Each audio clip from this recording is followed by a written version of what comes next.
Hello, welcome everyone to another episode of Cinematic Realms. I'm your host, Gwen, and with me as always is Jared Kozel. You guys get the Lord of the Rings hat back this week because, of course, it's very fitting. And Lord of the Rings shirts on both of our parts. Yeah. I'm Mother Roy. Yeah, we're gonna have to track you down on Blue Sky because that's not right. Yeah, I hope everybody is doing good today. Tonight will be our last stream of the year. Not to worry, we'll be back in a couple of weeks. So tonight we thought we better do something really special. So that's why we'll be doing the pre-show for An Evening with Dua Lipa. Oh wait, no, sorry, I got that wrong. But maybe we'll double as that because I'm absolutely going to go watch that right after we finish up here. No, we're talking about The Lord of the Rings, The War of the Rohirrim, the new anime film that released this weekend. I got to see it a day early on Thursday, and then I saw it again today. And who are we kidding? I'll probably see it another time before next week is out so I can fit in one more IMAX viewing. But yeah, needless to say, this is something that we've been looking forward to for years because, of course, animated films take years to finish from the time that they're announced, and yeah, so it's been a long road here, and in spite of it, like it's hard to describe what my expectations are every time something Tolkien related comes out because even though I should keep my expectations low, they're always high for some reason. And I don't think they were ever as astronomically high as when the original films were coming out. Somebody said to me when Fellowship of the Ring was getting ready to come out, I hope you're not disappointed with the movie. And I'm like, oh, you know what? I never even considered that as a possibility because I was so hyped up for it. But that's a long roundabout way of saying that I was really excited to go see the movie this weekend, and it did not disappoint. I take it there's mixed reviews for the movie overall, but for my money, if you're a Tolkien fan, and especially if you're someone who loves the larger legendarium, and you love to dig into the history of Middle Earth, I don't know how you could not be over the moon with this. And we're going to talk about all the reasons why, but I thought it was absolutely spectacular. And yeah, it's for me, it's, this won't be a stream about what in the past has disappointed me or whatnot, but I will say that this was an experience more akin to when I came out of the theater for the first three Lord of the Rings films than when I went to go see, for example, the Hobbit movies. I just came away with that experience of having been whisked away into that great myth that Tolkien created, and just there's something so magical about being taken into that world, and just what they accomplished here is just so beautiful, and I think really important. And I'm going to talk more about the reasons for why I think it's so important, and just all around, just one of my favorite movies, of the year. But see, it's hard to judge against other things, but I can say that this is a movie that's going to sit with me for a very long time, and it's one that I cannot imagine I don't rewatch like again and again. I already saw that they have the pre-order for the 4K Steelbook up, which has some gorgeous art on it, and I'm like, yes, will be mine. So yeah, so that is my sort of overall reaction. Where are you, Jared? My overall reaction is we're back, baby. We are back. And obviously we have gotten a lot of great Lord of the Rings content, even this year, we both love the Rings of Power. We thought season 2 was exceptional. But it is notable that this movie, The Lord of the Rings, The War of the Rohirrim, is set in the same canonical universe as the Lord of the Rings films, which again the Rings of Power is not, even though obviously there are direct connections between the two. It comes from the same creative team, including one of the main writers on the Lord of the Rings series, Philippa Boyens. It's produced by Peter Jackson, and we got that that beautiful opening coda of the Lord of the Rings, iconography and title card and the music in it. Even though this is different, obviously, because it is an animated story, I just was so grateful to be back in this iteration of the Tolkien, Tolkien world.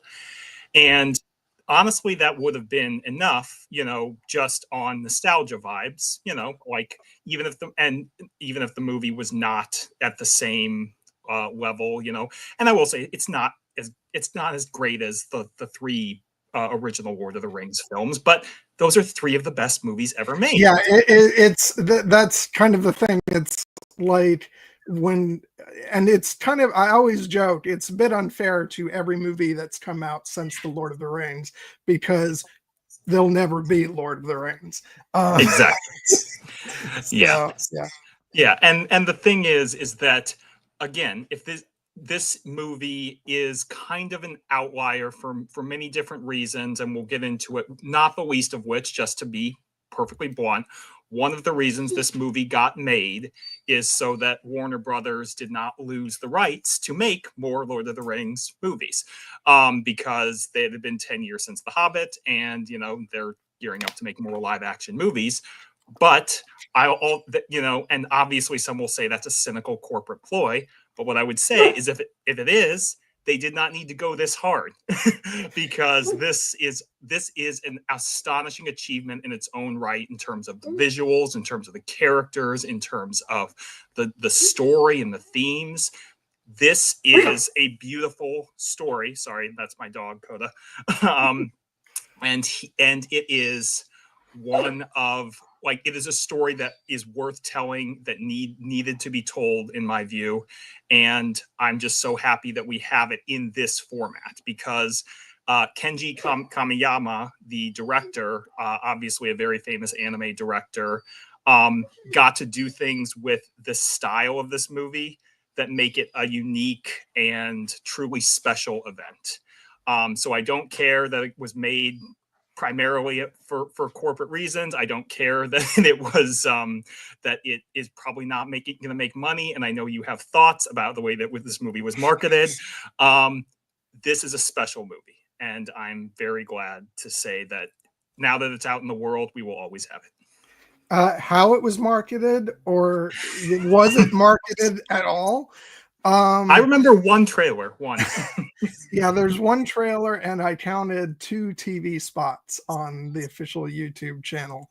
And I think the only place I've seen advertisements on television have been on the Discovery Channel, which, because of Warner Brothers Discovery, that's why it's on there.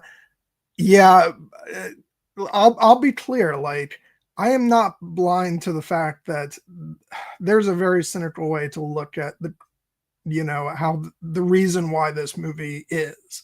And that's because, exactly what you said, Warner Brothers needed a Lord of the Rings film out so that they could retain the rights. Guess what? Hollywood is a business. That's part of it. And of course they weren't going to want to let those rights relinquish. Of course, but there's also an art side to Hollywood, and there's the fact that when they say we want a movie, they went to the trusted team over in New Zealand and said, "Would you guys like to make an animated movie?" And once that happened, then the project is handed over to the artists. And everything that they decided from that point forward to do for this film was just an absolutely amazing decisions, one right after another, because the story they chose, the artists they brought on, the cast they chose, just yeah, everything until it got handed back over to Warner Brothers. And Warner Brothers said, we're not going to market this at all, because actually the only reason this exists is because we needed to make a Lord of the Rings movie. and we don't even care about it. I'm just being blunt about my feelings about it. Like, Warner Brothers deserves credit for at least, yes, I'm happy they want to make more movies, and also for the fact that they went to Peter Jackson, Fran Walsh, Philippa Boyens, and said, what are your ideas? I will go ahead and applaud Warner Brothers for that. But everything dealing with the release of the movie has been a disaster. The fact that both times that I've gone to see this movie, on Thursday and today, that there were only about 3 or 4 other people in the audience, is utterly shameful for a Lord of the Rings film. Animated or not, it doesn't matter. That's ridiculous. And so, yeah, I'm testy about that, but we are just going to try to focus most of this on the movie itself and what is so great about it. But I did feel like I have to get that off my chest, because the way the release of this film has been handled is ridiculous. Yeah, I'm putting on my best, Captain Louis Renault, voice and airs. I am shocked to find that a movie from a studio managed by David Zaslav was somehow corporate and hackish in the way they approached a piece of art. I suppose we should be grateful this movie did not get written off for a tax write-off, but yeah. I would say, but again, it needed to come out so that they could retain the rights. And obviously we are both very much looking forward to future Lord of the Rings films in this world, obviously, if with some cautious optimism. But again, as you said it, if all they needed was to make a movie to retain the rights, they could have made something much more boilerplate and generic. Instead, they chose to take a very big creative risk making an animated movie with a director who's very acclaimed, but is not obviously very familiar to many American audiences, with a cast that, with 1 or 2 exceptions, and only one who was really marketed, is mostly an unknown cast. And it was modestly budgeted. It only cost $30 million to make, but it looks and sounds and plays like dynamite. This is this is a case of the artist, triumphing, maybe with using, doing more with less. And this movie is their victory, irrespective of whatever the weekend box office receipts or the critical receipts, because again, I have not been reading the critical reviews. I know what some of them are saying about it, though, and I'm just like, no, I don't know what you think. there are times when I look at sometimes I'm like, everybody has their opinion, but sometimes I read reviews and I'm like, you are not even in the realm of thinking about this in the correct way, and I'm embarrassed that you wrote that. So yeah, the couple of little, I didn't read any full reviews, but I've seen some cold quotations, and I'm like, no.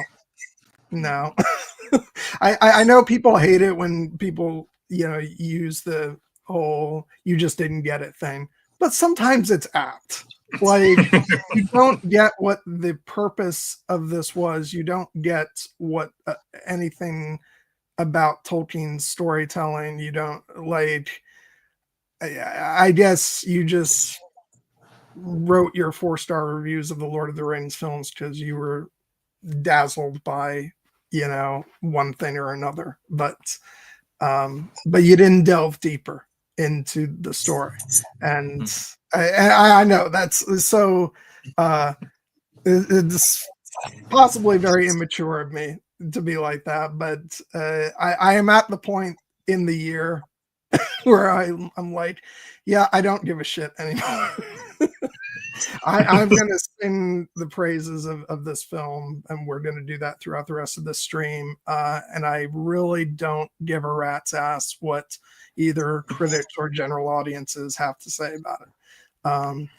Because I think that this movie is going to have an insanely long life and is going to be really important in the sort of annals of like Tolkien's mythology. I want to save some of this for when we get a little more into it, but this is a great piece of work for me, and yeah.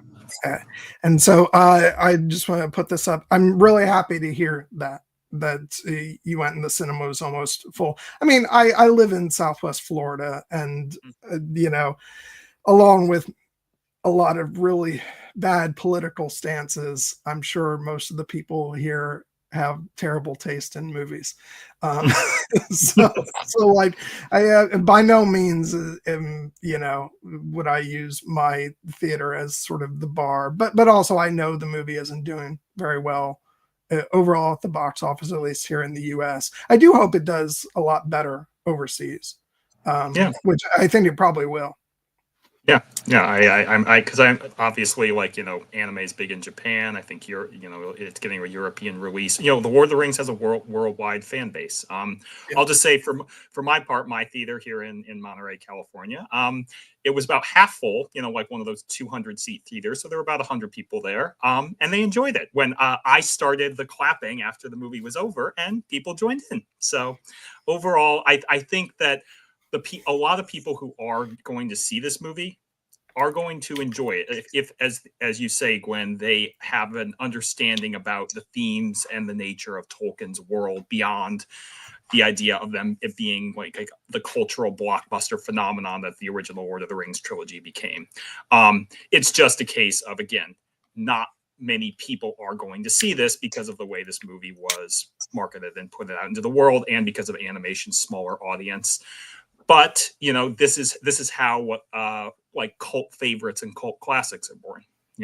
And whether or not that this movie will join those ranks, I don't know. But this is the type of movie that will, I think, collect a very perhaps smaller than usual, but dedicated and passionate fan base. And you and I are going to be in that brigade, perhaps leading it.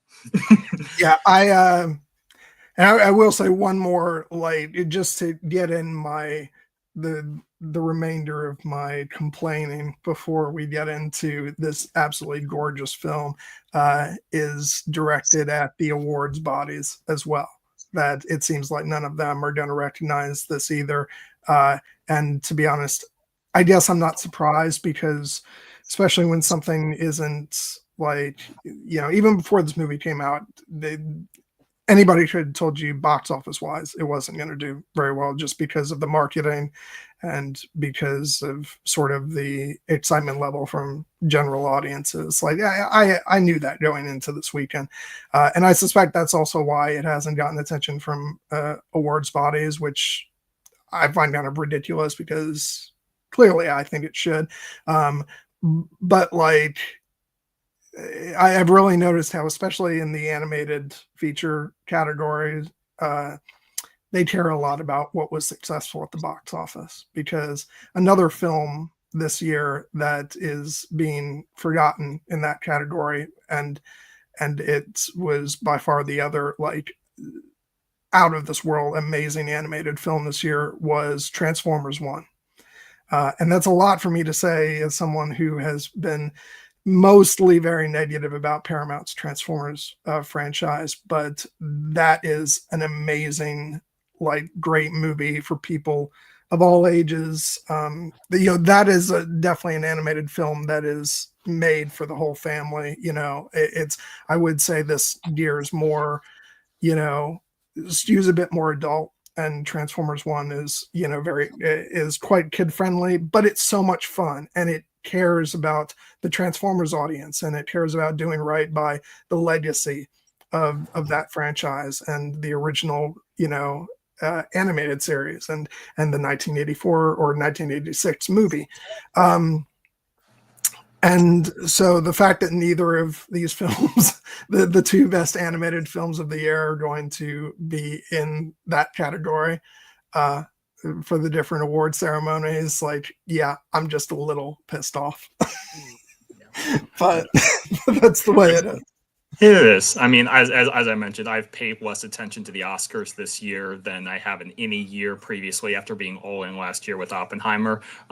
So it's perhaps bothering me less than it would have otherwise. I will say that the movies that look like they're going to contend in that category, Wild Robot, Inside Out 2, they're good movies.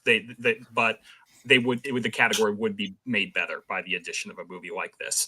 Both for stylistic, choice, and also just because, this movie kicks ass, man. Yeah.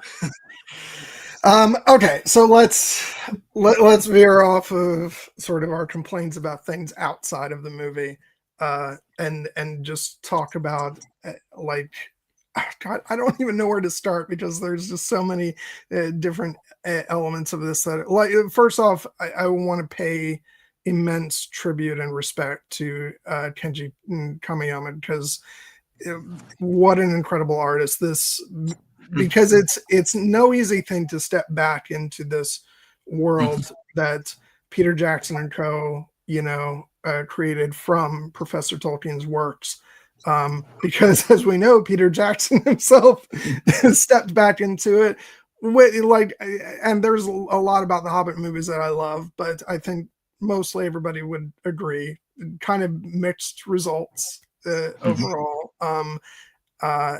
How mixed will depend on person to person.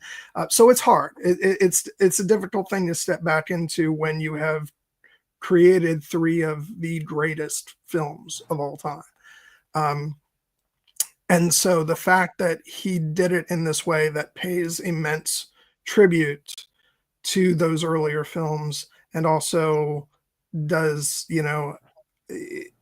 brings so much of himself and his style and his sensibilities, but also does something that is slightly different from what Peter Jackson and co had to do, as immense as their accomplishment is. They were adapting a complete body of work, a novel with, plot and twists and turns and characterizations. This is adapted from 2 pages at most of Tolkien's basically outline of this enormous event in the history of Rohan. And I've also heard the things about this. So it stretched out 2 pages of, a book into a full movie. Now, well, if you've ever read the appendices or the Silmarillion, you'd know that 2 pages is a lot. The events of the Lord of the Rings take up about 3 paragraphs at the end of the Silmarillion. So, there's actually a lot there to deal with. And so the fact that this was so beautifully crafted, and we have such rich characters and a wonderful story, this is the kind of thing that and Rings of Power also does, in a very different way, because stylistically they're different. But I say the more the merrier. What's so great about something like this is to take a very small piece of Tolkien's mythology when there's so much to pick from, and it's what do you pick? Well, this was a great choice because this is actually a really great story, and to expand it out into a dramatic 2-hour plus film, that it just adds even more depth and beauty to Tolkien's creation, because nothing in this movie really, they're very crafty about the way they do things. It's you can read what Tolkien wrote after watching this and say, yeah, I see how these 2 things coexist. It's you know, they're very sly about, like, you know, don't go looking for Hera in, you know, any of the old tales, you know, because you won't find it. And you can see why, you know, just because of the sort of patriarchal nature of, you know, of the societies of Middle Earth. But like they sit very well side by side with another. So this feels like a really beautiful expansion of Tolkien's mythology.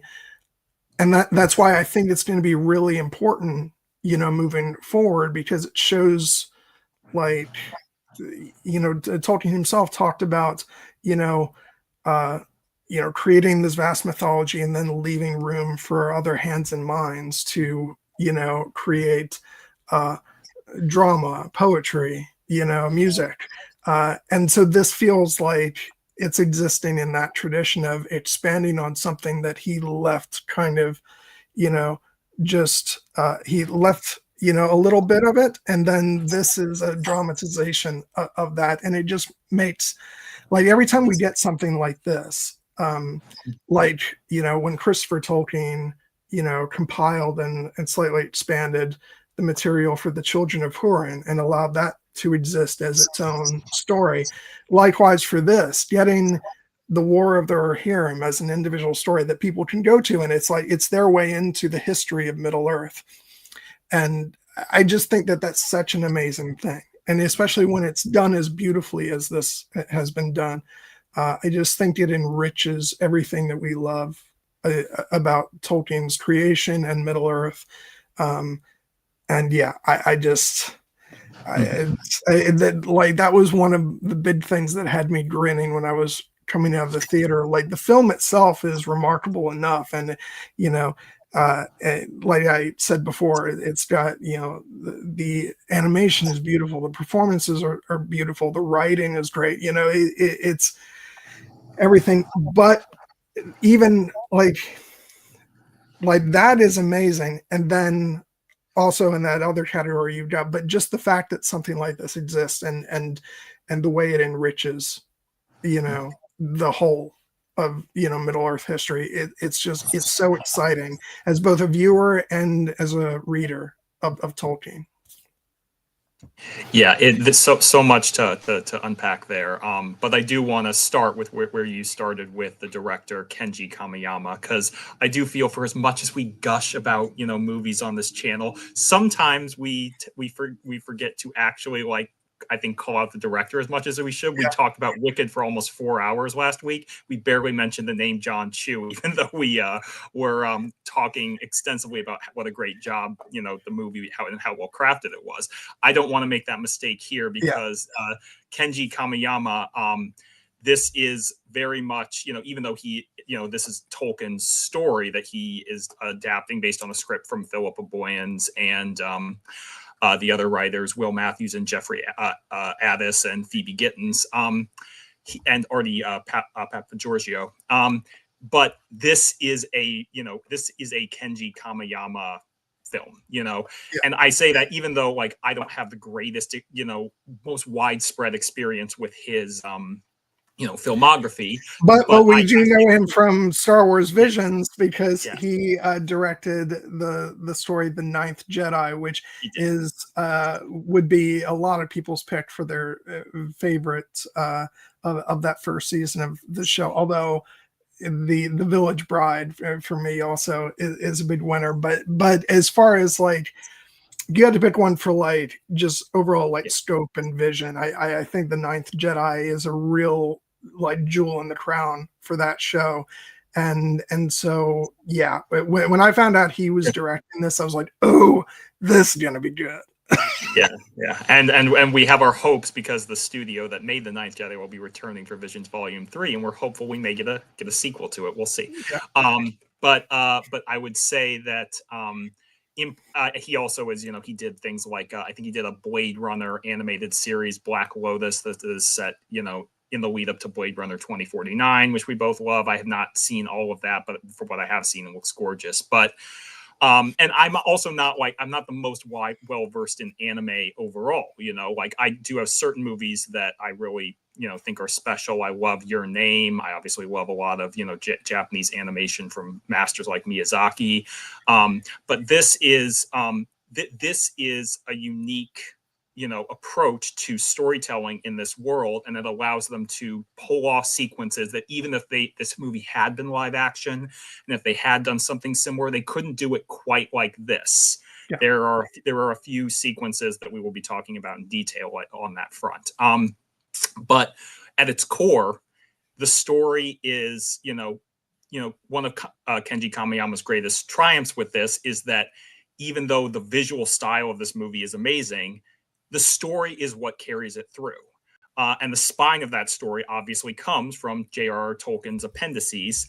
And it's a great story in and of itself. The story of Helm Hammerhand, how Helm's Deep got its name. And many of the characters do come from that from those pages. But it is also something that you kind of touched on. The protagonist of this story, the character of Hera, she is mentioned in the appendices. She is mentioned once, and she's not even named. They only mention her in that, the Dunidlings, Freka and Wolf come to basically demand that Helm offer her hand in marriage to Wolf, and that incites the story. And then we don't see the story, what happens to her. And for some people would wonder, like, well, why would you choose to focus this movie on her then? I think that is one of this movie's stroke of geniuses, because it allows them to expand the story from that 2-page outline into something full and rich and complete, and to have the freedom to, make the story your own while still honoring the legacy of the original Tolkien adaptation. And this is one thing that we'll get into at length, but I think one of the genius things about the way that this movie sets up the premise is the idea that, the opening narration comes from a dear and beloved, Lord of the Rings veteran, one Miranda Otto, who played Éowyn, of course, in the original Lord of the Rings films. And when people think of Rohan, Éowyn is going to be one of the first characters, you think of. And, what is Éowyn? She is a shield maiden of Rohan. And, so it seems like, well, that didn't start with her. There had to have been more before her, but we hadn't really heard their names before.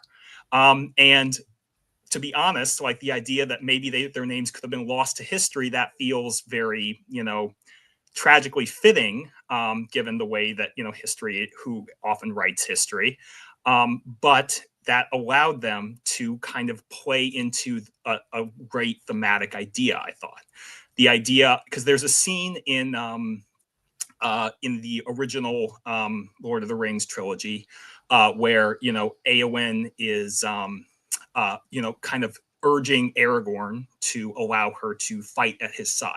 Obviously because she loves him, but also because she wants to stand up for her people. And her father at the time, or uncle at the time, Theoden, is telling her to, she needs to stay and watch over the women and children. And she's like, what renown is there in that? And Aragorn's reply is, my lady, there may come a time for valor without renown. And I feel like this movie builds on almost that idea at its core. The idea that also is like, as Tyrion would say, like from Tyrion's Lannister, the histories won't mention you, but we will not forget. I find it entirely plausible that after Helm Hammerhand, has his iconic stand, someone had to lead the ongoing defense to make sure that Helm's Deep, as it said, the walls were never breached. And who better than a shield maiden of Rohan? More than one, in fact. I think that this is actually a brilliant conceit for a way to. And also, I saw an interview with Philippa Boyens also, where it's like somebody asked her, it was, was your goal to make a feminist Lord of the Rings movie? And she's like, well, really, it's like there's only so many options of characters who would still be around throughout the entire story, because people die throughout the story. And even the the character of Helm Hammerhand doesn't make it through the entire story. And so you need, a central figure, and because so much of the drama is already built up around the the unnamed daughter, you know it to my mind it makes perfect sense that then you would pick her to sort of drive the the through line, the narrative through line. And they've just done such a wonderful job at crafting. So, like, I come out of this movie and I'm like, I think I saw somebody post on Blue Sky, you'll come out of this movie, singing the song of Hera, daughter of Helm, and you will be doing so for many years to come. And that's how I felt coming out of this. Like, that is so hard to craft a character and a story that like will stand up as like a really like a character who will stand alongside other characters from Tolkien's mythology that we know, because not everybody is Tolkien.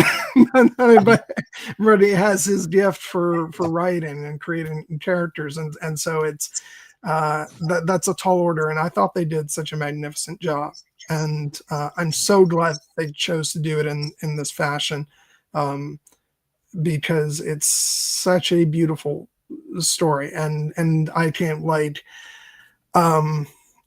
I suspect that we may be spoiling some people throughout this stream who haven't gotten out to the movies to see it yet, but spoilers. It's going to be when the movie ends and Hera goes off. And again, there's all these other factors we discussed, like it's not making a lot of money and all that stuff. But my feeling inside was like, oh my God, I want more stories following Hera. I want to see like where her life leads her next. And we have an idea in the immediate future, but also beyond that. And so I thought that they just did an absolutely phenomenal job in crafting the character and in telling the story from her viewpoint, and to really play off the idea, as you were saying, about the Shield Maidens. And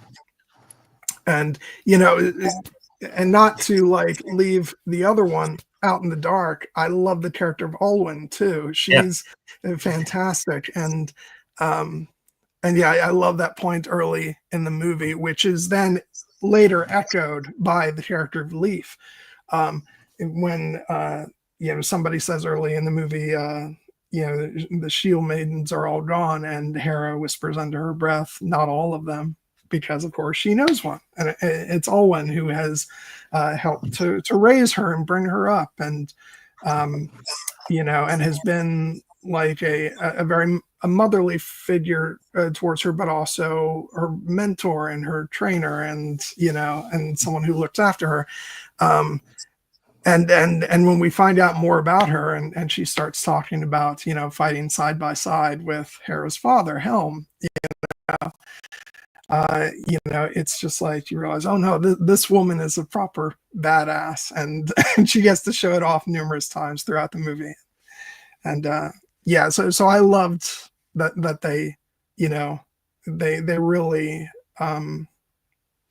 use that as some great storytelling material that then just feeds into and strengthens when you get to the Two Towers, and and you start hearing a Shield Maiden being thrown around in reference to Eowyn, and it's just like she comes from a really incredible and, may I say, badass tradition. Yes. Yeah, and it to me it makes so much sense as a point, to expand out that lore because let's be honest, like for as beautiful and amazing and as wonderful as Tolkien's writings are, one of the things they are rightly oftentimes pointed out is that there aren't a ton of female characters who take active agency, at least within the main Lord of the Rings, story. The movies. Oh, be careful! We'll attract some people telling us that. I mean, like that's the. Oh, how dare we? That is there's one strain of criticism out there that we're barely even going to acknowledge because we have just such a contempt for it, which is the Lord of the Rings fans who are upset with this movie because they took a story about Helm Hammerhand and turned it into a story about a girl boss. This is very much a story about a character in this world, Hera, who happens to be a woman, who happens to be a shield maiden, who is not there to basically show up all the men or like show them how, like, this is how it's done. She's a character who loves her family, who loves her country, who loves her people, who wants to fight for them. She is not a super heroine. We see throughout the movie that she has to learn. She fails many times, but ultimately she goes on her own heroine's journey that leads her to, do great deeds, as the opening narration from Eowyn says. But that doesn't mean, and the fact that songs will not be sung about her the way they are sung about Helm Hammerhand, that is, a fact of the world. But it also is, quite poignant and fitting for the themes of the movie and what I mentioned again, the idea of valor without renown. And the Lord of the Rings movies like understand this. Like they expanded on a lot of the key female characters, and even in the case of the Hobbit movies, created new ones because there just weren't that many. I think this is one of the most successful adaptations of that, of, building out the lore in a way that makes sense for a character like this, because, again, with the skeleton of the story, understanding that, yes, Helm Hammerhand has his iconic stand, but he does fall. His sons fall. I mean, really the only other character I could think of who maybe you could have told this story through the point of view of is the character of Freyalf, the nephew, Freyalf, who kind of yeah. Freyalf, yeah, sorry, and they who was basically the Aemir of the story in more ways. And they even weave him into more of this story than what he is present for in the text. Yeah. But even so, like, even in the original story, he comes in at the end, and it's like, so if you really want to stay 100% true to what's there in the text, you'd have this rando who we never even met coming in at the last minute to be the hero of the whole story. And it's like, no, that's not dramatically satisfying. And if you're saying that, well, then he should have been, then make him the main protagonist and have him stand in instead of Hera, well then, and then at that point you're just saying you'd rather have a male protagonist than a female one, and I've got no time for you, because obviously with Hera being the character who, sort of the drama is centered around in the beginning of the story, like I said before, it makes such perfect sense to then have her be the emotional driving force of the whole movie. So yeah. But I will say, I actually, and we'll get around to talking about all the characters, I do love what they did with Freyalf, because I really love the way that he's sort of woven into the early section of the movie.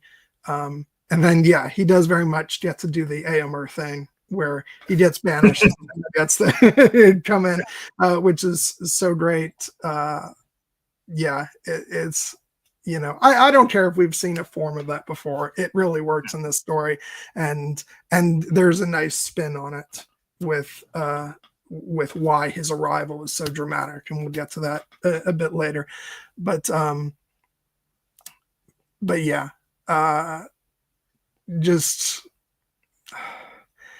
yeah, I can't say enough about it. Like, and we've been talking a lot about Hera, and like we haven't even mentioned the amazing, performance by Gaia Wise, who Yeah. voices Hera, who is like, I did not know who she was, like going into like even a couple weeks before this movie came out, and then I found out that she is the daughter of Emma Thompson and Greg Wise. And I'm like, oh shit, that's some Yeah. lineage right there. Indeed.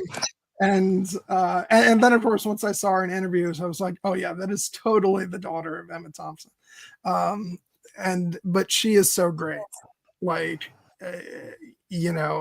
she does a great job of like conveying the journey that Hera goes on throughout the movie, and when it gets to those ending sequences, like her delivery and the gravitas that she brings to it, it's like, oh my god, this is a great character.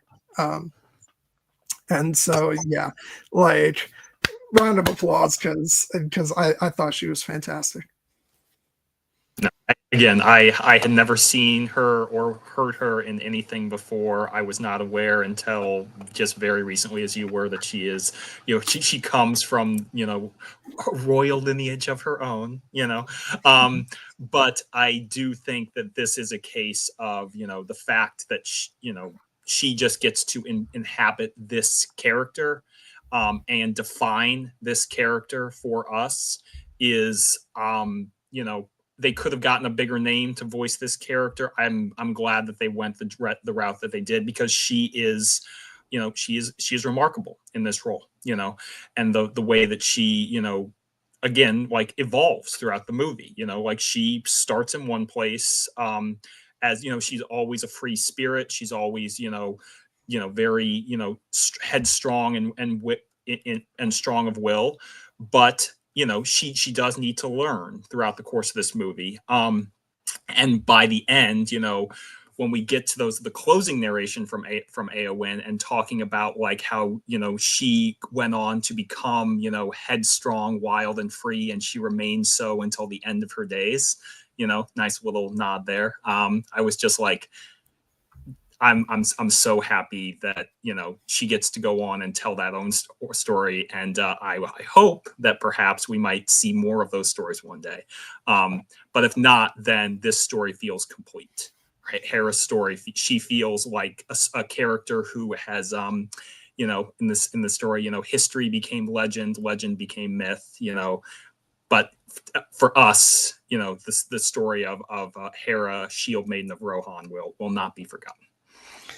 Yeah, and I definitely think I don't think we're ever going to see an animated Lord of the Rings film in theaters again. But I do hope so. If this garners an audience, like on home video and streaming, and like as time goes on, then maybe Warner Brothers will say, "Hey, we'd like another animated movie to put up on, on Max or something like that." Then maybe we'll get to a further adventures. We'll see. But like, there's really no point in hoping for that right now at this point. So I'm just going to enjoy what we've got. But yeah, and so let's also talk about the other big player, and one of the other big players in this, which will be the name that most people know right off the bat, which is Brian Cox as King Helm Hammerhand himself. Like, it's Brian Cox, man. Brian Cox playing Helm Hammerhand. That's like I remember when Guillermo del Toro was going to do the Hobbit movies, the name that was flying around for Thorin was Brian Blessed. And like, okay, I love Richard Armitage, with all my heart and soul. He's great, but when I think about Brian Blessed as Thorin Oakenshield, I almost get weak at the knees. and this feels like on that sort of same level of, I can't believe they got Brian Cox to, you know, to play Helm Hammerhand. And you know, he just brings it. Like the moment, you know, Helm is on screen and you got that great booming voice behind the character, it's like, yep, that's him. No, from the moment I heard he was cast, I was like, perfect casting. You know, this is an example of, again, if this movie had been made live action, who could have been cast as Helm Hammerhand in live action? Brian freaking Cox. That's who. He really, you know, makes this legendary character feel, you know, every bit worthy of that legend, while also bringing out his, you know, his humanity and his, you know, deep flaws at times. It's also a spectacular performance, and you know, we get into, you know, certain sequences like, you know, the charge on the fields at night at the Fords of Isen. You know, when you're being compared to Bernard Hill for, you know, speeches to the riders of the Rohirrim, you know, that's a tall order to live up to. Brian Cox handles it admirably, but then he also has great smaller moments like his, you know, his conversations with Hera, particularly their final conversation, that just, you know, cause your heart to, you know, to break and to swell and to, you know, feel like this is a man who has made, you know, lived a full and, you know, rich, and now we often see tragic life. But he has never once actually been broken, you know, and his is a name that will live on into legend in more ways than one, both, you know, in our understanding of the Tolkien mythos, but also within the world of the Lord of the Rings, you know, of itself. You know, the idea that people talk about Helm Hammerhand still like wandering, you know, the ghostly fields at night, still protecting, you know, his kingdom and his people, you know. Yeah, I mean, I dare anybody to like watch this and then go back to watch Two Towers, hear Bernard Hill say, "The horn of Helm Hammerhand shall sound in the deep one last time," and not get even more chills down your spine. Because yeah, like once you know this story, it's like, oh shit. Which, speaking of which, I do want to say we lost Bernard Hill this year. Rest in peace. And there's also, you know, a tribute to him in the end credits of this film as well, which I thought was very beautiful, and I'm glad they did that. You know, I remember the first time I saw Bernard Hill in something. It was actually The Ghost in the Darkness. And that was shortly before he was in Titanic. And then, so I was a fan of his before that, but I always loved when he was cast in Lord of the Rings. People were just like, oh, it's the captain from Titanic. And now it's like, you know, King Theoden, mother. Yeah. and the centerpiece of what I might consider the single greatest movie scene ever filmed, which is the charge of the Rohirrim at the Pelennor Fields. Which also, like, I do want to say, I'm jumping around a bit here, but I'm not going to be able to help that. What I really loved is, because I think that this movie really sort of strengthens one of the big parts of that sequence in Return of the King. Because I remember there were people who actually didn't, I suppose people who weren't completely aware of what the Rohirrims are yelling when they charge the field. And the fact that those of us who kind of, you know, knew from the books, it's death, you know, they're screaming. And this really puts a focus on that, where when in this movie, when they charge the field, they are screaming death, but then, you know, that scene at the end, who then are you pledged to? Death, you know? Yes. And it's just like, yes. Oh my God. Like that it's an astounding character moment, obviously, like, but also it just like, now when you have seen that and how that now pays off with the big charge in Return of the King, it's like, there's just, like I'm just in such awe of how this movie is simultaneously such an amazing film on itself, but then also adds this incredible depth to so many things in the original movies without being like heavy-handed about it. Like, you know, there's no like really egregious, and I hate to use this term, but fan service in this. There's a couple things here and there, but they feel very organic. It's not like we're just throwing out nostalgia bait just, you know, to get attention. It's so important to the story and to the characters. And so when Hera gets that moment at the end, I was like, and by the way, like whoever picked out, the bridal costume, whoever decided on that for her look for the finale, I'm like, oh my God, genius, absolute genius. No, that was a literal like chills down my spine, a little bit of like tear in my eye kind of moment. Because of the power of it within the story, but also because of the way it kind of echoes with what we know from that beloved scene in Return of the King, and again the legacy of Eowyn, and in many respects, I feel like one of the great triumphs of Hera as a character is that she is not just an Eowyn clone. She feels very distinct in her own way, but the legacy there is obvious.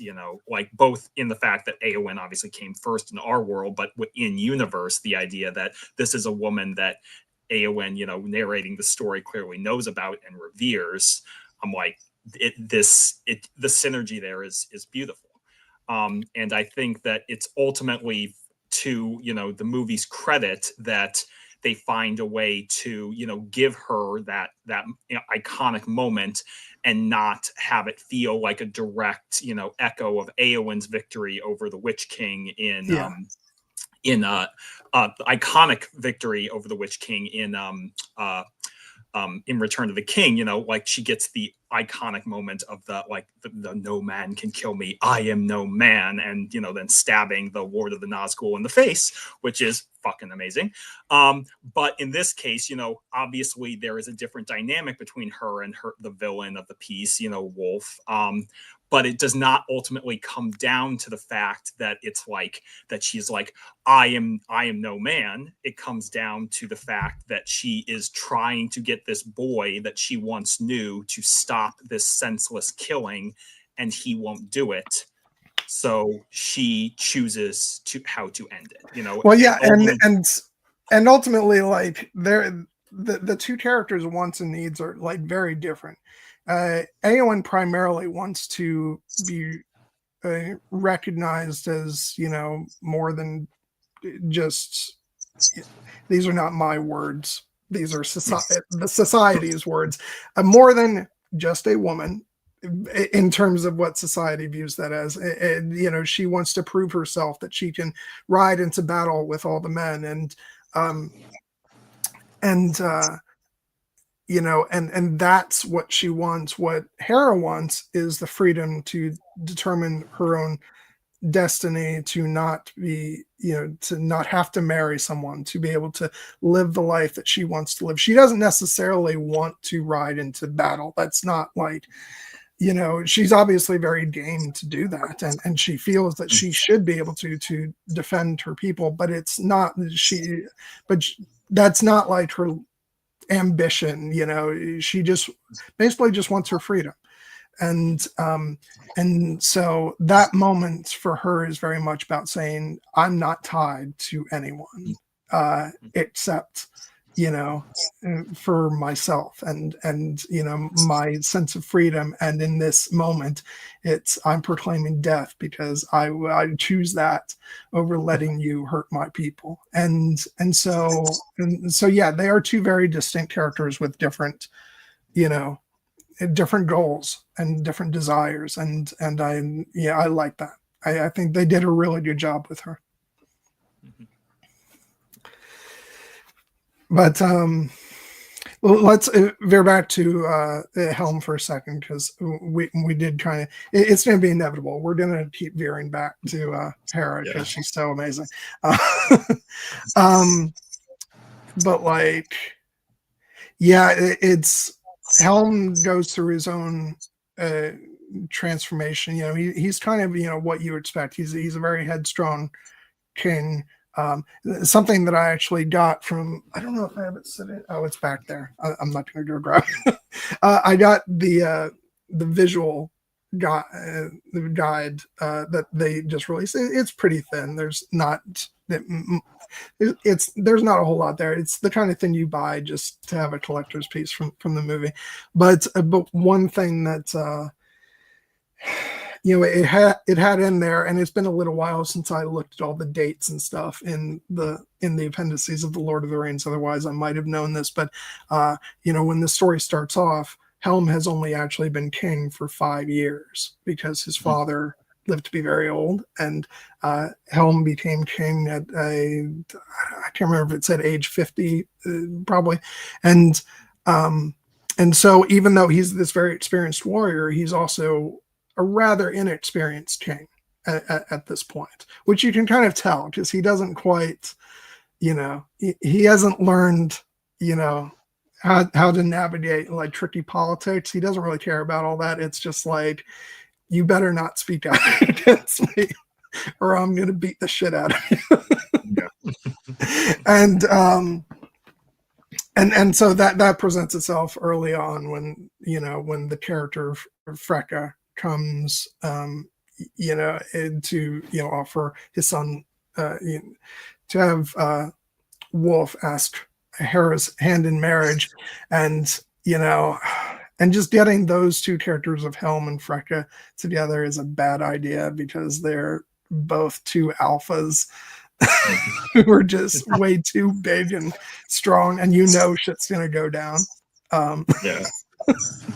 But I did love, like, because the text that we get in the book is so short that whenever there is like dialogue or words exchanged, I like the fact that it was pretty closely adapted in the film. I loved having Helm say, a king does not brawl in his own hall, but men are free to step outside, or something to that effect. I was like, yes, that's so awesome. And of course it goes pretty badly. I love impossible. I only hit him the once. Yeah, I like, obviously it is pitch black humor, but I straight up like cackled at that. Because let's be honest, Freka he kind of had it coming. Obviously Helm did not mean to kill him. It ends up being a very kind of politically costly maneuver. But Freka was the one who was like basically demanding things of his king, and then he struck him first, and then Helm basically took a single punch, and Freka, this is what we in the modern parlance would call writing a check that your ass can't cash.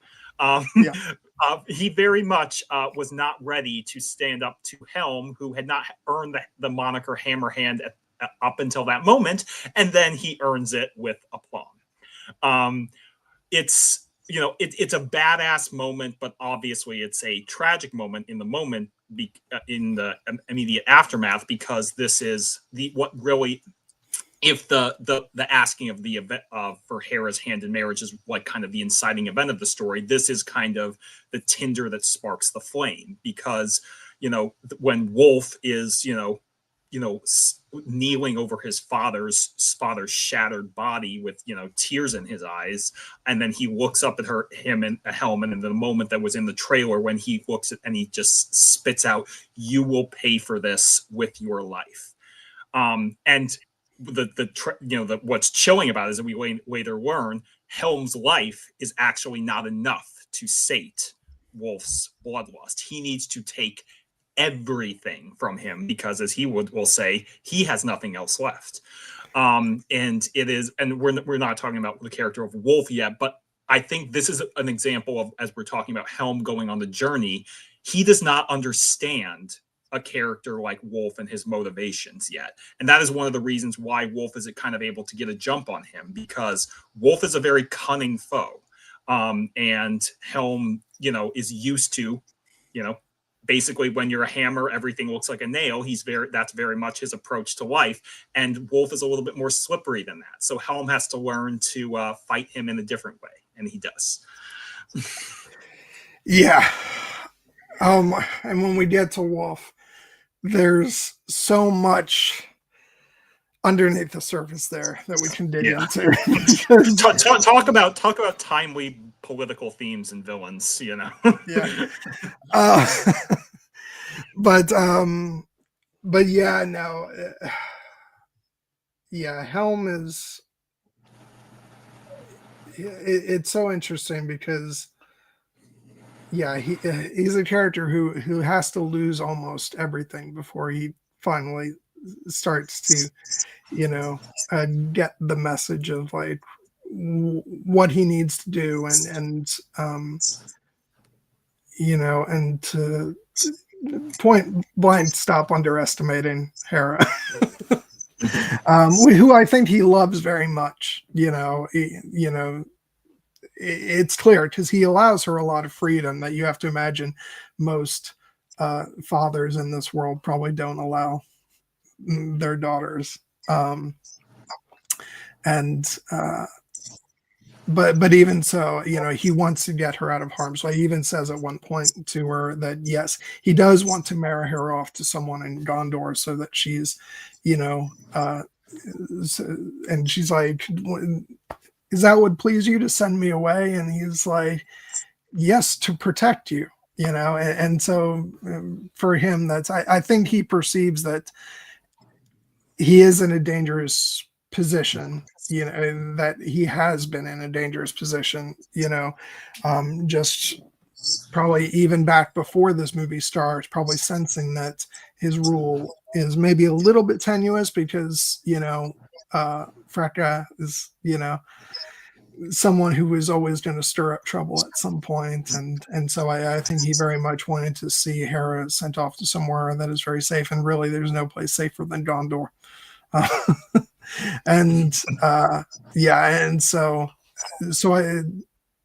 I think he loves her a lot, but he seriously underestimates her, and until it gets to that point later in the movie when he realizes that she really has the best sense out of all of them, because his sons, who I also want to talk about, they're great characters, but they also have their own unique flaws. And I think he eventually recognizes in Hera that she really has all the strengths in the right order, and and is probably would have been the best person to lead, if that possibility had been afforded her. And I think he recognizes how much he's underestimated her. And obviously, this is an example of where the character can be frustrating in the early part of the movie, but that frustration is by design, because our sympathies are coded to be with Hera in that scene, not only because we want her to have her freedom, but we also we don't want her to be married off against her will, whether it's to Wolf or to this unnamed Gondorian lord. It's and basically Helm having his, father knows best kind of identity, mantra for her.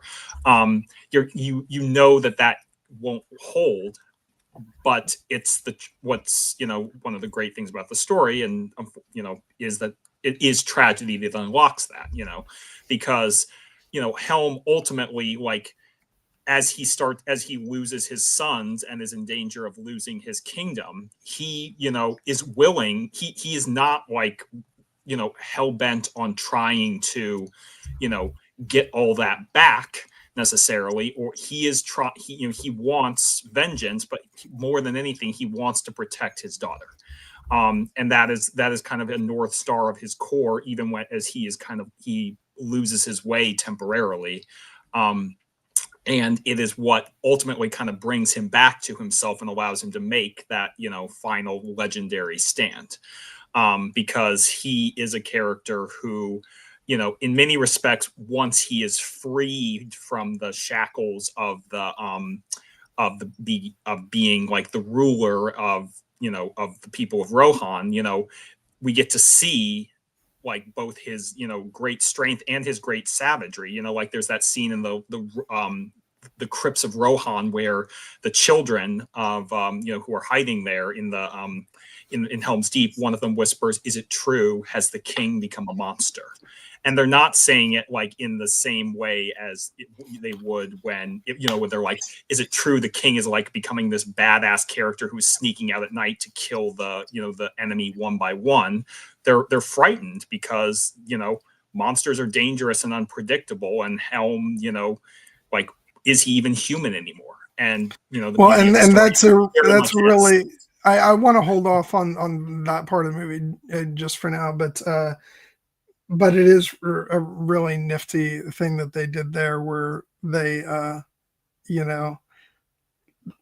they introduce another element into the story right there that kind of exacerbates that notion of Helm having become a monster. It helps when there's an actual monster going around doing some damage. But yeah, let's hold off on that for now, because I do want to talk about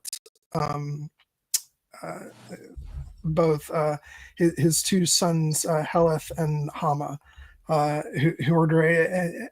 Heleth is very much like he feels like he is the heir apparent. He's the oldest son, and he's sort of coded to be like he's he feels like Thor, kind of.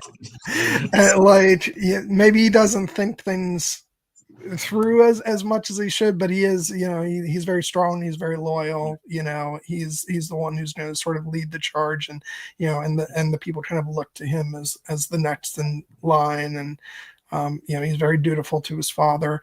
But I really my affection went to Hama, though, because and he just did such a sad end. But he's got his musical instrument he plays on. He likes me. He feels like the more tender-hearted one, and he has great affection for his horse, who's a bit older and slower, and kind of wish that he didn't, with the way things go for him. But it just endears you to him a lot, and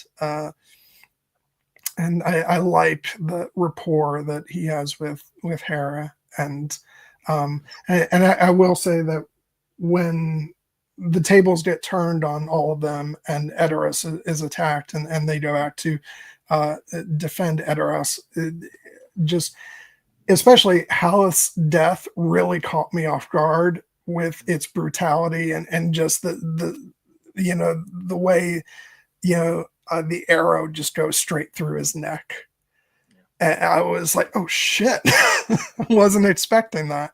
And I think this movie is really great at the way that it uses violence, because it doesn't like overplay that too much, so that when violence on screen does happen, it feels very shocking. And especially because I don't think we've seen something quite like that on screen in the live action films. I feel like they can get away with being a bit more brutal with that in animation. Yeah, no, I mean, it reminded me of the moment to think about another fantasy story that we love in Game of Thrones, when Pip gets shot through the neck by Ygritte in the battle for the wall, and it takes him, almost a full minute to die, and it's brutal and horrible. And knowing that is Hama's fate, that is something that would have been very different in live action. It probably would have needed to be an R-rated, moment. But it is, it is a testament to the fact that like it shows, just how shocking it is to see Haleth fall in that way, because his death is directly mentioned in the appendices of the Lord of the Rings. I think they mentioned that he was the last to fall defending, before the gates of the Golden Hall. And we don't get that exact like image, of him like wielding his sword there, but he gets something pretty freaking badass. Like, frankly, like, the way he takes down a Mumakil, it's very Legolas-esque in and the way he. The Mumakil are freaking awesome in this movie. Yes. This is like, even though they did a great job with the CGI versions in the movies, they look amazing. There's just something about when it's animation that you can just push things like that further, and I just loved like the way the Mumakil like roared, and it was just so great. We're actually going to backtrack in a little bit and talk about we will a pretty big Mumakil scene, but yeah, he does. It's so great that he gets to take that one down right before it like crashes into Mediveld, and and so he basically gets the "I'm a leaf on the wind" moment from Serenity. Poor Wash. Spoiler still alert, hurts. 19-year-old spoiler alert. It's so shocking because he gets the big hero moment, and then and it is like again, as he's taking down the Mumakil, obviously thinking back to the Lord of the Rings films, I'm waiting for almost like the comedic payoff of that beat, where like the whole "that's still only comes with one," but instead we get something much more darker and more tragic, because he accomplishes this incredible heroic feat of helping to cover the retreat for his people, and saving his sister. And like all the siblings are very close. Like there's no rivalry there. There's only like sincere love. But he does this amazing thing, and then immediately he gets, Wolf just and ends it for him. And that's contrasted with, again, Hama's fate, as you pointed out, where, Hama, it's much more of like a melancholy kind of, end for him, because it's more dragged out. Like, and we get much more foreshadowing of it, in the sense of, before he goes off, and he bequeaths his harp to Hera, and he's like, maybe one day they'll sing songs of me. And you're just like, knowing that he's going off on this like slower horse, you're like, oh no, buddy. But he, to his credit, he like even though he's clearly more of a musician, and that was much like Rhaegar Targaryen, even though he would much rather be singing than fighting. He holds his own in a very capable fashion, and that just makes it all the more tragic when he, basically falls behind to allow Hera and his father to escape. And the cost of that is that Wolf, captures him, and we don't see him get captured. We see him drawing his bow and getting ready to take the shot.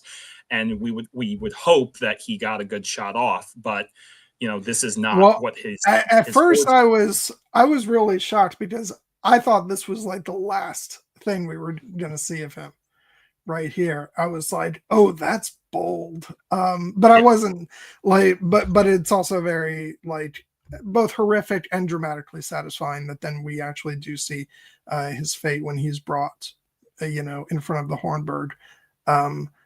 But it's like, for someone who is coded as much more, as you would say, maybe more of a lover than a fighter, he's actually a really badass fighter too. And he holds his own, and so it's just like, the fact that his death is foreshadowed, like, it's not a surprise that that's what's coming. But that just serves to add sort of more dread to it. It's like in Game of Thrones, you know that that the death of oh god, why am I blanking? I love all those characters, and I'm blanking on when Jorah, when Jorah gets when Samwell gives him the sword, it's like, oh, Jorah, you're gonna die. It's like the same thing. It's sort of building up that anxiety for a character, and just that sort of slow acceptance when he's just petting his horse and saying that this is it, girl, and it yeah, and then as he slowly draws the bow, it's so great. We don't so some of these characters we don't get that much time with because it's a 2-hour movie, and in the case of Heleth and Hama, they both go at around the midpoint of the movie. But I just thought that they did a really great job of making us feel the connection, between the brothers and between them and Hera, and so that when you get this moment of acceptance from Hama, I thought it was really dramatic and very well done, and just so again piling on the dread when you see him brought before the Hornbird, because there's absolutely no way, like even if you don't know that both of the sons die, in the story, like you've got to know at this point there's no way that that he's walking out of this scene. Yeah. I mean, shout out to the voice actors. Benjamin Wainwright voices Haleth, and Yazdan Kafori voices Hama. They do great work with, again, very smaller roles, and particularly Hama's actual death scene before the walls of the Hornburg. It's this is one of those examples of a character, like we see that like what he didn't die, but he was captured, and now he's in a situation where that like, and he knows that he isn't getting out of this alive, even though his father, Helm, in a moment of like the closest he comes to breaking, is when he's telling, he's pleading with Wolf, like, you've won, take me, take my life, just take the throne, just spare my son, spare my people. And it's a testament to how far gone Wolf is, that we understand, and Haman understands that, like, he's never going to let him walk out of the live, to think of, like, it's like the scene from Game of Thrones, again, not to bring everything back to Game of Thrones, but like the scene with Missandei from, season 8 on the walls. It's like, we know that the point here is the cruelty. And even when Wolf's General Targ, again, not to bring everything back to Game of Thrones. Yes, exactly. It's General Targ, but like this is one of those cases where like he's trying to get Wolf to do the politically savvy thing, and Wolf just, that's not what he actually wants. He wants blood and vengeance, and and he's being very short-sighted. Again, talking about well-developed characters, they did a great job with General Targ as well, as someone who is clearly loyal to Freka and then to Wolf, but has a code of honor as well, and is much more politically savvy, and at various points throughout the movie is trying to get Wolf to actually do not only like the sort of morally right thing to do, like as far as any actions in war are morally right, but he's also trying to get him to do the smartest things as well. And unfortunately Wolf is just so sort of single-minded at this point, and and bullheaded, that that he's not listening to reason, and then when you get to that final beat for the character of General Targ at the end of the film, it feels so well earned by that point. I thought they did a really great job, because he also is one of these sort of relatively minor characters in this overall story, but I thought they did a really good job of giving him some dimension. Yeah, shout out to the actor Michael Wildman, who voices General Targ. He gets a lot of great moments where, again, as you said, he gets to be the voice of reason on the enemy side, to show that they are not all like brutal savages. One of the talking points in the promotion to this movie is the fact that they're the villains of this piece, unlike most of the stories we've seen in Tolkien's world, the villains are all human. There are only a couple of non-human characters in this movie, but and there's, brutality and complexity in the adversaries. Obviously, Wolf is a very complex, fascinating character who we'll dive into at length at a certain point. But General Targ is very much he's much more like, I wouldn't even call him like lawful evil. I would call him, just more of somebody who is like, he has a political, leaning and ideology, but he's not the type who like believes in brutality for brutality's sake. And he also like seems the type to recognize that like when you have your enemy beaten, this is when you negotiate, you make terms, like, because ultimately the point of the fighting a war is not the bloodshed. The point of the war is to, put your political aims into place. And, unfortunately, he's following a man that does not actually believe in that ideology, because, again, as he goes on to say, this is all he has. He may have the crown, but that's not actually what he wants. Yeah, and to be clear, let's talk about it, as far as like General Targ's, sort of political leanings. He's definitely not. I wouldn't call him any kind of evil, honestly, because the fact of the matter is that the Dunlendings actually have a pretty solid point for why they're upset and why they would go to war against Rohan, because they were, to put it bluntly, pushed out. When the Rohirrim came in and were bestowed lands by Gondor. So yeah, there is some, some colonizing going on there for sure. So so they actually have a valid point, and Wolf actually, if he went about things for the right reasons and in the right way, he could be actually a quite sympathetic character. But it's because he becomes overcome by revenge and is unwilling to listen to reason at any point, from his, second in command. It's like at a certain point, it's, as Tard says, he says, you are a coward without honor. And yeah, so it's, history could have been written very differently if Wolf had gone about things differently, shall we say.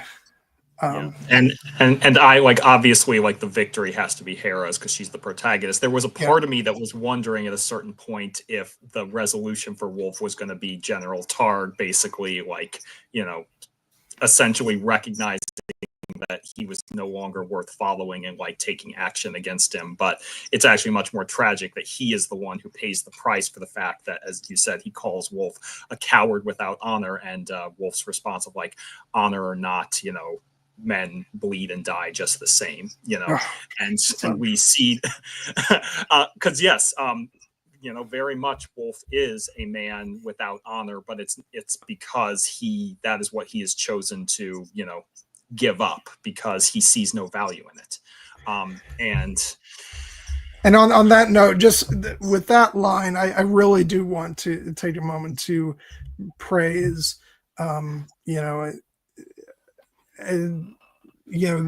writers, Jeffrey Eddis, Will Matthews, who did Dark Crystal Age of Resistance as well, it should be said, and then also the writers who came in to do the rewrite, which were Phoebe Dittens and Artie Papa Giorgio, if I'm getting that right. Phoebe Dittens is actually, I believe, Philippa Boyan's daughter, talking about sort of legacy and royalty, and I believe that Artie is her husband as well. So it's I thought they all did a great job in crafting this the screenplay, and obviously Philippa Boyens had a lot to do with writing the overall story, but like, it's really well written, and that's the thing that I feel a good Tolkien adaptation does need to be like. It has to have like not even good writing in terms of the structure and storytelling, but you want to have that dialogue that sounds like like it comes from a Tolkien story. And and there were just so many times where I was like, man, they just did such a great job in nailing it. So So yeah, I just want to hand it to them because there's some great stuff here. Yeah, no, I'm having only seen the movie once. Like one of my minor regrets is that like there was so many great lines of dialogue in this movie, and I can't like remember them all off the top of my head. But that's what repeat viewings are for, So Although my favorite might be, I forget what the first line is that she says. Something. The old woman, she says something creepy like, any spirits wander these halls or something like that. And Owen says, and that's what they say. And Owen says, who says that? Beat, beat, beat. I do. Which is the moment in the movie where I literally laughed out loud. I thought that was so funny. Yeah. That character, her name is Old Pennycrook, is a trip. Yeah. And like also later when Olwen like her being exasperated with her, she's like spreading the ghost tale, and Olwen's like, the only ghoul haunting this castle is you. But obviously, but by the end, they're all friends, and they share the nice hug before Hera rides off to face Wolf. So yeah, it's it was this movie, like, even though it is kind of a very dark movie, in its themes, again, animation being for kids and all, not really. There are some good moments of understated, humor in here, and again, like sometimes the humor is pitch black, like the moment with Helm's like, impossible, I only struck him the once. But there are some more classically conventional comedic beats as well. Yeah. Oh god. And yeah, no, she was great. And before we forget him, as we get a bit further along, I mentioned him before, but I also want to give a shout out to the character of Leaf, who servant to the king, reads the scrolls, and everything. He was very like he's very Samwise coded, and I quickly felt affection for his character, and I like the fact that he wanted to stay behind at the end to help fight, and it's just you can't help it. I love rooting for those sort of underdog characters who who despite their stature want to still do all they can to help. So it's just another example of like minor characters that this film did a great job of adding dimension to, even when they only get a couple scenes here and they're just like little moments, like when he's bringing in the wood and he puts it down and some of the wood like drops and makes some noise. It's like just little touches like that, just even though they don't necessarily like delve deeper into the character per se, but it just makes those characters feel more alive and like they're humans, and making a little bit more of a racket than they should at certain times, and just little touches like that I thought were wonderful. Great character moments that are obviously like planned and intentional rather than spontaneous as they might be in live action because of the nature of animation. But the deliberate like structure of a character like that is obviously like one of the strengths of a story like this, where he starts off in the beginning, one of his jobs is to like know all the heraldry and the sigils, and he's very like upset that there's one that he doesn't recognize, which turns out to be the one of the shield maidens of Rohan. And he gets to learn about them, like, are they all gone? And Hera's, not all of them. And we know that she becomes one herself, and Olwen is one as well. But it pays off in that great moment near the end when Leaf, is having to comfort the children. And how does he comfort them? When he asks, have you heard of the shield maidens of Rohan? And when long after others fell, like they took up the arms to defend people when no one else could, and the child asks him like wide-eyed, like, are they all gone? And he gets to smile and say, not all of them. Oh, and it's juxtaposed against that shot of of Hera, where she's wearing the dress and like back to the screen and she gets to turn. It's like that really great hero shot, as you know, as you hear, not all of them. You know, it's so great. It's like moments like that very much remind me of, like, you know, Aragorn in the Two Towers, and he says, "There's always hope," and then he suits up, and it's like, it's just, you love to get those hero moments. And which, by the way, something I was thinking about when I saw the movie earlier today is really Hera in her wedding dress at the end of the movie is like, and the way it's teased earlier on, it really is like a classic superhero costume. Yeah. Where it's like teased earlier on, and then at the climax of the movie, you actually get the hero donning. You know, you get Bruce Wayne in the bat suit, basically. Yeah. Or, you know, or Zorro in, you know, his full getup. Yeah, it's so good. Yeah, so I do want to. The next thing I want to delve into it will be Wolf, but let's go ahead and take the mid-roll break right now. Obviously, we don't have anything coming up next week because this is the end, you know, of 2024 for us. But as we kind of teased before, our streams when we come back in 2025, I think we're pretty much agreed that the first one back will be Black Doves, the Netflix series with Keira Knightley, which I have watched the 4 episodes out of the 6. I've been taking my time with it so I can, you know, really enjoy it, and it's just amazing. Like, Keira has a scene in a car in episode 4 that is just like, holy shit. Like, I can see why she's getting nominations for this, even though it's kind of a low profile series, because she does an outstanding job. And also Ben Whishaw, you know, also, like, I've been a fan of his for years and always felt like, you know, he's gotten roles over the years, but I always felt like he was vastly underappreciated. And he is just so amazing in this. So we're gonna have a lot of fun talking about that one. No, I've not started watching it yet because I knew that we were going to be putting it off now till next year. But I'm very much looking forward to it, and I have every anticipation that, you know, because it's Keira and because it's a spy thriller, both things that are close to my heart. I have a feeling I'm going to love it too. So and yeah, Ben Whishaw, you know, it's even just from the trailers, getting to see him, you know, take on a little bit more of a, you know, an action type role. Because yeah, like, you know, most people think of him probably as Q from James Bond, being like wry and making comments while other people go off to do the fun, you know, the fun stuff. But you know, he can play in that sandbox too.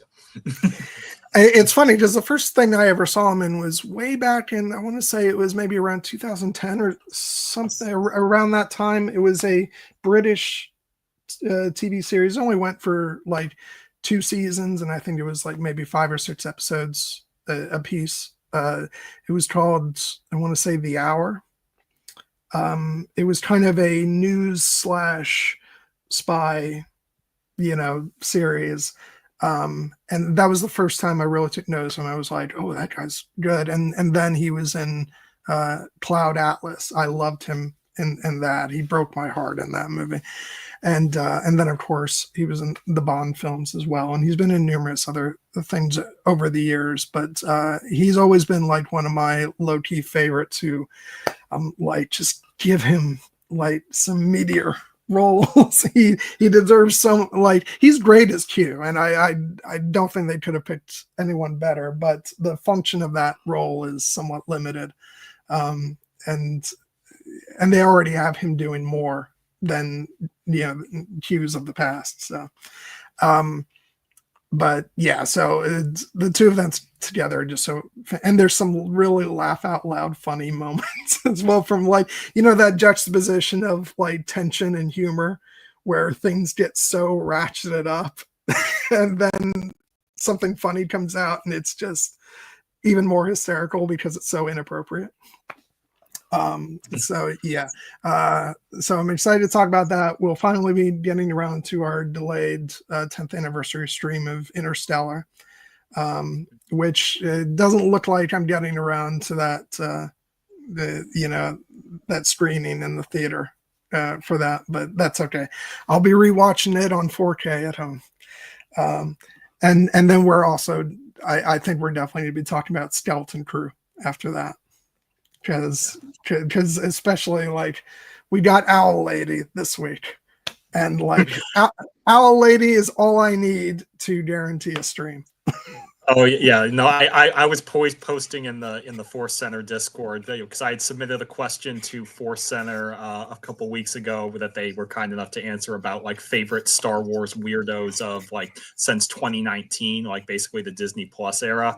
And I have my favorites. I love Kalani from Rise of Skywalker. I love Dewey and Freedy. But like I was like, if I had just waited a few months weeks on this question, Kim would have been like right up there as like because I love. I will say, like, I'm, a lot of people in our in that Force Center circle, like you, the hosts, and a lot of other people are very like passionate about the sort of weirdos of Star Wars being front and center, and that the pulpiness of that being like, one of the sort of major features, and certainly it is, but for me, I've never been like that. That's not sort of on my upper tier of things that I need from Star Wars.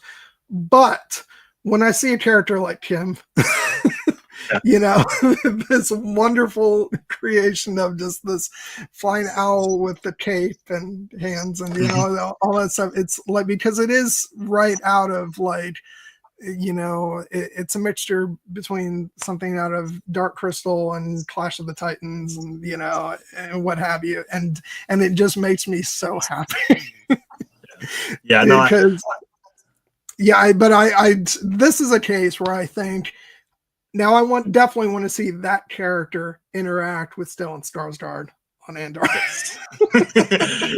Yes, that would be that would be glorious. I bring Aaliyah Shawkat, who voiced her brilliantly, over to the Andor 2 set and tell Tony Gilroy, like, I know you wrapped production on this thing, but we're gonna need you to shoot one more scene. But yeah, you didn't have to take any notes on Andor season 2, but by God, you will take this one. Like, I want Stellan Skarsgård to actually surprisingly survive the events of Andor season 2, but just like go off into sort of a semi-retirement at the end. And then there's a post-credit sequence after all the drama of the finale of the series. And it's just like the two of them sitting down playing like a game of sabacc or something. Yeah. I think that would be funny. But okay, so so that's what we're looking at for 2025, and I will be planning a lot more as we get into the new year. 2025 is going to have a lot of great anniversaries, so there's going to be ample opportunities. I'm really looking forward to the roster of 2005 movies that we can talk about. And 2015, 2005 and 2015, both of which were great movie years. Yeah. But I'll be having further panic attacks about movies from 2005 that are going to be 20 years old, because that's just the way I roll. But yeah, and so yeah. Aside from that, I'm just also, before we wrap up the mid-roll, just gonna say again, like, the stream is probably going to go past 8:30, but I fully give anybody permission to tune us out and switch over to the Dua Lipa special that starts at 8:30, because it's that just makes sense to me.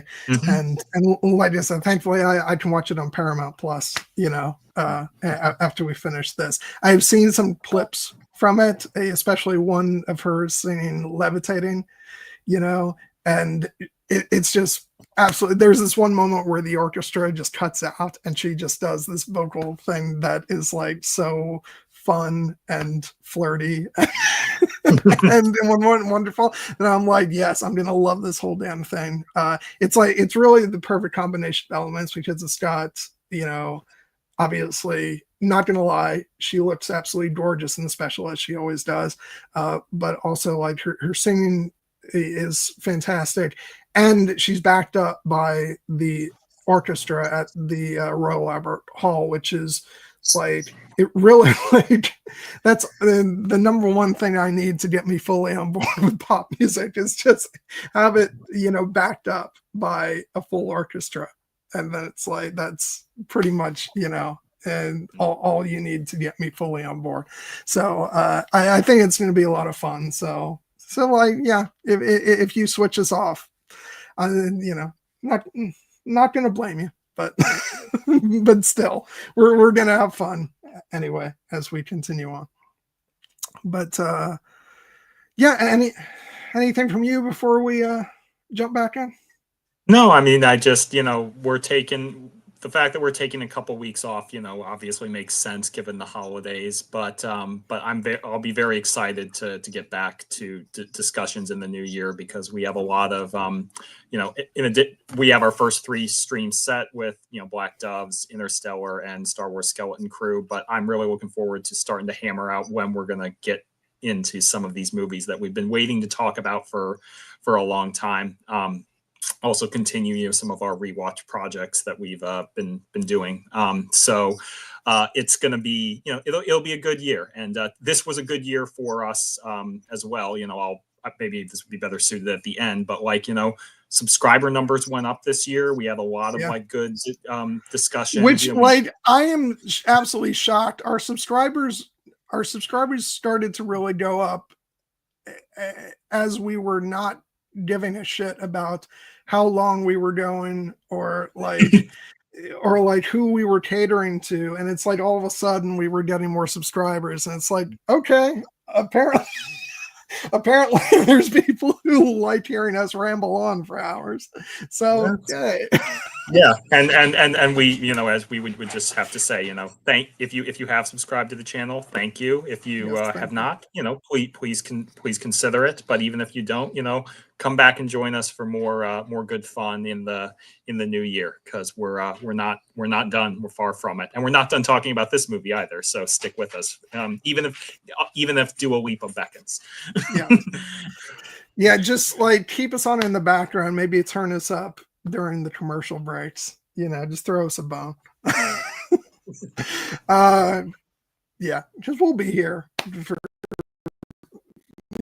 you can always rewind and then catch up.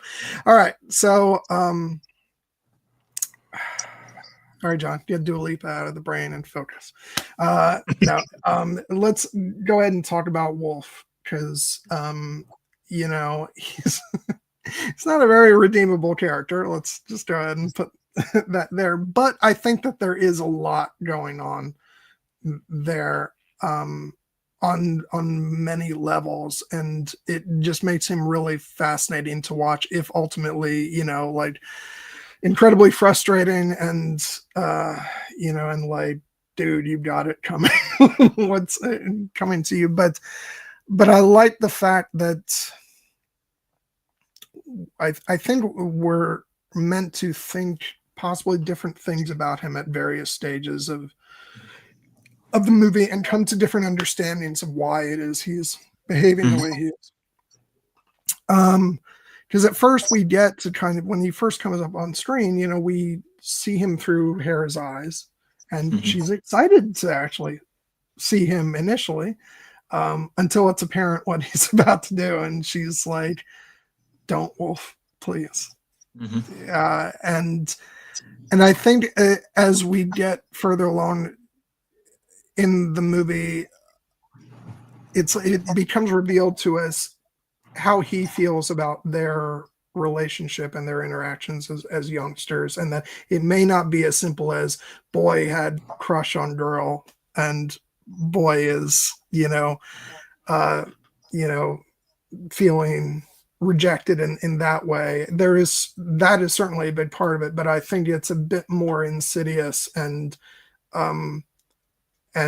dare I say toxic than even that. I think there's multiple ways to view when we see the flashback of the two of them, like, you know, and she cuts him on, you know, on the eye, and there's that beat where he says, you know, get out of here before my father sees you. There's multiple ways to read that. And I think as the film unfolds, we see in which way he probably intended that, and that may have been a very big sort of inciting incident for a lot of his sort of inner rage, and what builds up throughout the movie of kind of wanting to sort of balance the scales almost, and why he's so eager to at first, you know, marry her, and then why he has to get not only revenge against Helm for the death of his father, but get revenge specifically on her, and how that manifests itself and how it comes out. And I just think it's revealed that the more and more we get into the movie and get into his character, just how dark he is, and how deep seated his hatred is. Which doesn't make him a very good guy, but it does make him fascinating to watch as the character goes through these machinations. Yeah, he is a fascinating and complex antagonist. And because we haven't mentioned the actor's name, let's do so now. Luke Pasqualino voices Wolf. This is a great vocal performance because he shows you all the layers of this, man who in many ways, becomes a monster by the end of the film. But was he always one, or did he, choose to become one? There are layers here that allow for both interpretations.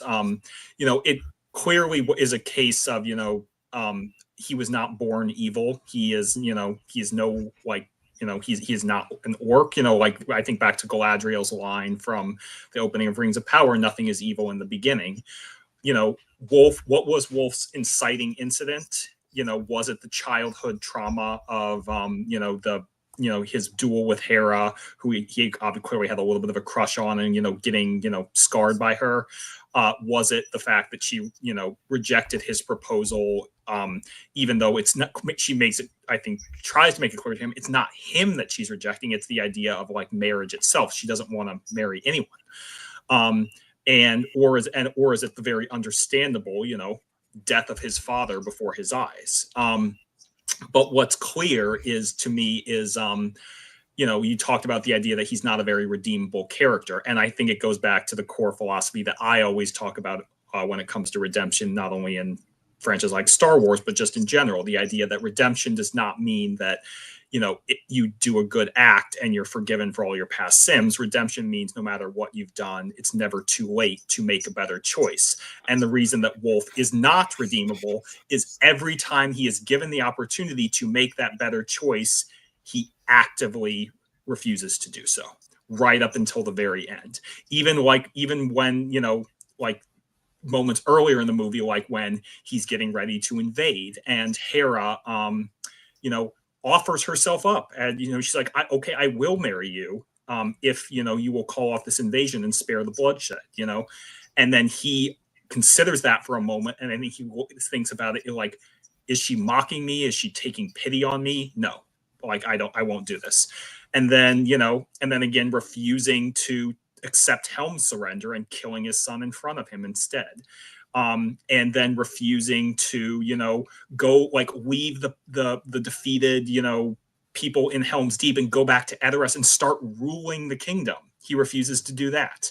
And then when he fights Hera at the end, and she, gets the edge on him and defeats him. And, he had given her his word, but clearly he didn't mean it. And he, seems shocked. But then he makes it clear that he will not honor his word. And this is where his lack of honor comes in. And then it happens again when even, as he's, when Freyalof comes in, roaring in, and now it's clear that he's lost. This was his final chance to just say, as Hera is pleading him, let it end. And he won't do it. He has to try and kill her, and that is when she ultimately chooses to put him out of his misery, because he is in misery. Yeah, because, and it's really sad, you know, for like I feel so sad for Hera in that moment, just because, you know, one of the big themes at the end of this film is something carried forward from, you know, Tolkien all throughout his storytelling, this idea of mercy and pity, and she tries so many times to grant him mercy, and, you know, and to say this can be the end, and even the final act that basically kills him is partly of his own doing. Just, you know, she's using the shield, and I think it's almost his own resistance against that causes, you know, him to ultimately die. It's yeah, it's just it's so sort of tragic and frustrating that, like you said, at every turn he refuses to see reason, and he makes the wrong decision again and again and again, which in its own way makes him even more fascinating as a character. Just because, you know, there's so much going on in that, you know, screwed up head of his that he just will not relent at any point. Yeah. Clearly he has pride, he has anger, he has you know, a need to prove himself in many ways, but it coils into a very like toxic, you know, blend, because like clearly, you know, a lot of times characters, you know, in this way we would think of them as like pathetic. I certainly see, and you know, strains of that.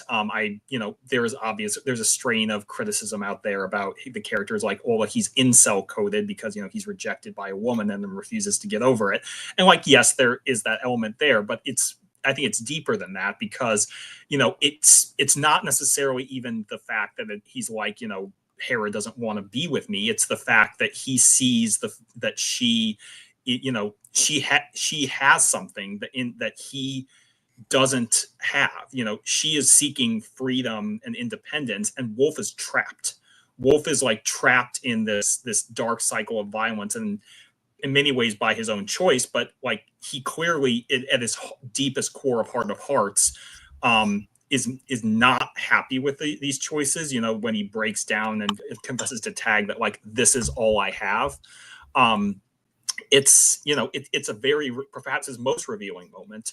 And then another one is, you know, right before the ending of the movie, when, you know, again, he's recognizing that you know, Hera is going to be facing against him, and Tag is again trying to caution him to show restraint, and then he has the kind of the spitting out the lines like, no, we cannot show weakness, not to her.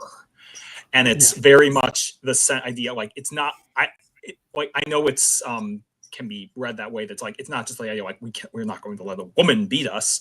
I think it's very much the idea of like, no, I cannot show weakness to her, to this woman, to Hera, because, you know, she, you know, we were bonded as children, and whatever wound that is like opened at the heart, at his heart, his festering wound that refuses to heal, she, you know, somehow has found her way, you know, she's somehow part of it.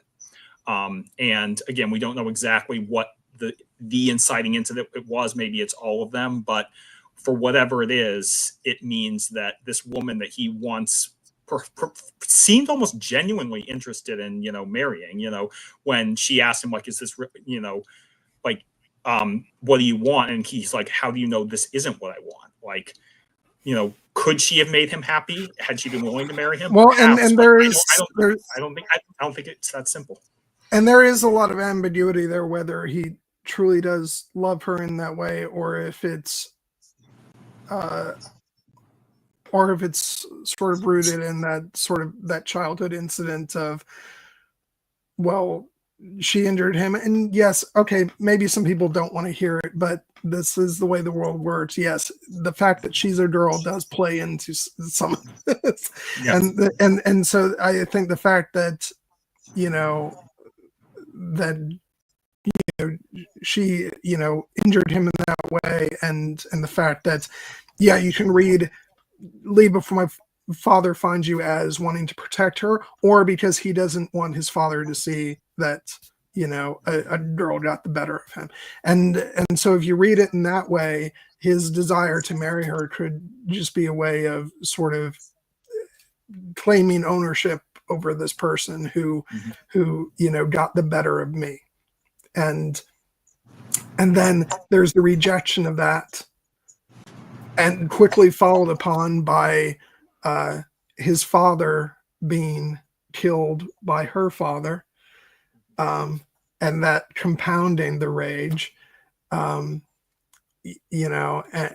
then one thing he's building upon the next, and until you get to the point where this built up rage, he just wants to end her by the end of it. He's got to eliminate her, the object of this shame that he feels. And and I don't think that's the only way to read it, but I think that's certainly a very plausible way to take it. And then there is also the view that maybe his affection was very genuine, and he is sort of in a very toxic way spurned on by both the death of his father, but also the rejection of someone who he at least believed he cared for, and then that in turn snowballs. So I think there's multiple ways to read it, and I think it's a testament to the writing and the vocal performance and the animation that you can take it in multiple ways. And I'm sorry for the people who don't want to hear that, oh my God, is he incel code? Well, I'm perfectly fine if if you say that he is, because guess what? That's the way of the world. And if you are so appalled by that being present in your media, that might say something more about you, which would not surprise me with the day and age that we're living in. So boo-hoo, like that's the story being told. And a lot of men are awful. Newsflash. Well, people are complicated, and Wolf is complicated, but his actions are oftentimes what make him monstrous. It's to think back to another line from a famous franchise. It's not what you do underneath. It's not who you are underneath. It's what you do that defines you. This is very much Wolf's actions are the actions of a brutal and dangerous man. And part of the reason he is an effective villain is because despite his rather emotional insecurities, he is clearly incredibly capable in the field of war. He goes to the hill tribes, to the Dunlendings, and he gets them to all follow him and declare him their high lord. And then they make a point of talking about like how Helm has never lost a battle. Wolf comes up with a plan that defeats Helm in the field. He goes to one of his allies and gets him to betray him in Lord Thorn. And he is clearly, also very skilled in martial, battles. And the fact that can I just pause for a second and say, I may be the thickest individual in the world, but the whole Thorn thing actually caught me really off guard, because we've seen so many times in these types of stories where you get the sort of bullheaded second in command or general from a neighboring kingdom who's there to support you or whatever, or where they have like this unrelenting faith and we're going to win. And so that's the read I was getting off of him, rather than, oh, he's going to turn around and stab them in the back. So when it actually did happen, I was like, oh shit. Because I guess I'm so used to just seeing these, like the archetype of the stupid second in command. That's what I thought they were playing up, and it turned out no, they were playing up the betrayer. angle, and so when it happened, that actually was a twist that was probably evident to a lot of people, but yeah, I was a bit slow on the uptake. Yeah, I mean, like, I mean, they planted early with like the seal that Hera recognizes that ends Yeah. up becoming, you know, what you know, what she learns that, you know, that Thorn is the betrayer and not Freyalof, who Helm had rather kind of rashly sent away. But you know, Thorn, just, you know, to kind of address him quickly, you know, like, he is much more of kind of like the conventionally, like, you know, brutal, like, monstrous character once the mask falls, like, you know, when he has Hera cornered and he's basically like, this little girl could never threaten me and I'm gonna kill her. And you know, that's another scene that's like actually quite brutal in the fact that, like, that's not a moment where Hera is like, no, I shall stand against you and defeat you and prove that am just as worthy. No, she's desperate, she's crawling backward and she needs an assist from her horse and basically a desperate move with a pitchfork to impale him in the heart to survive. But her survival is the victory there, and his, like, look of shock at the fact that he never could have conceived that this was, you know, this is how it would end for him, is, you know, a darkly satisfying moment in that way. And I also want to talk, like, just for a moment. I don't want to go too deeply into this because this can very quickly become a whole different conversation, which I don't really want to have right now. But I do want to, like, take a moment to recognize this, like, how well this film sort of honors Tolkien's whole philosophy on, you know, I mentioned a little bit before, the idea of mercy and pity, and also in the way that the deaths are portrayed on screen, especially when they come about as a result of our hero in the story. They're not, like, brutal, like, I'm making a decision to kill you right now. They're more, I'm trying to escape, and then you're getting killed as a result of coming after me, in the case of Thorn, or in the case of Wolf, where it's like, I'm trying to give you every possible chance of, you know, of surrendering and seeing sense. And then ultimately what kills him is not a sword through the gut or anything like that. It's the use of a shield, a defensive weapon, that, because he will not stop struggling, that he almost strangles himself in that way, you know. And the fact that, you know, those are the deaths at the hand of our hero. And I just think, you know, it's worth taking a moment to recognize, you know, the way Tolkien feels about death and violence, and the value of mercy. And I like that the movie ends with her counseling to Freyalof, let them go, let them return to their homes, to their families.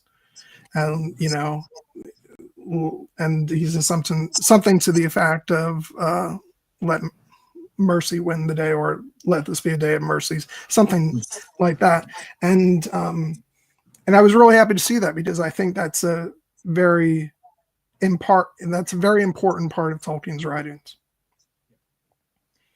it is ultimately an idea that you know, we talk about, you know, some of the most celebrated lines and passages from all of Tolkien's writing are his thoughts about mercy and the nature of violence. You know, Gandalf's famous speech about, you know, many that live deserve death and some that die deserve life. Can you give that to them?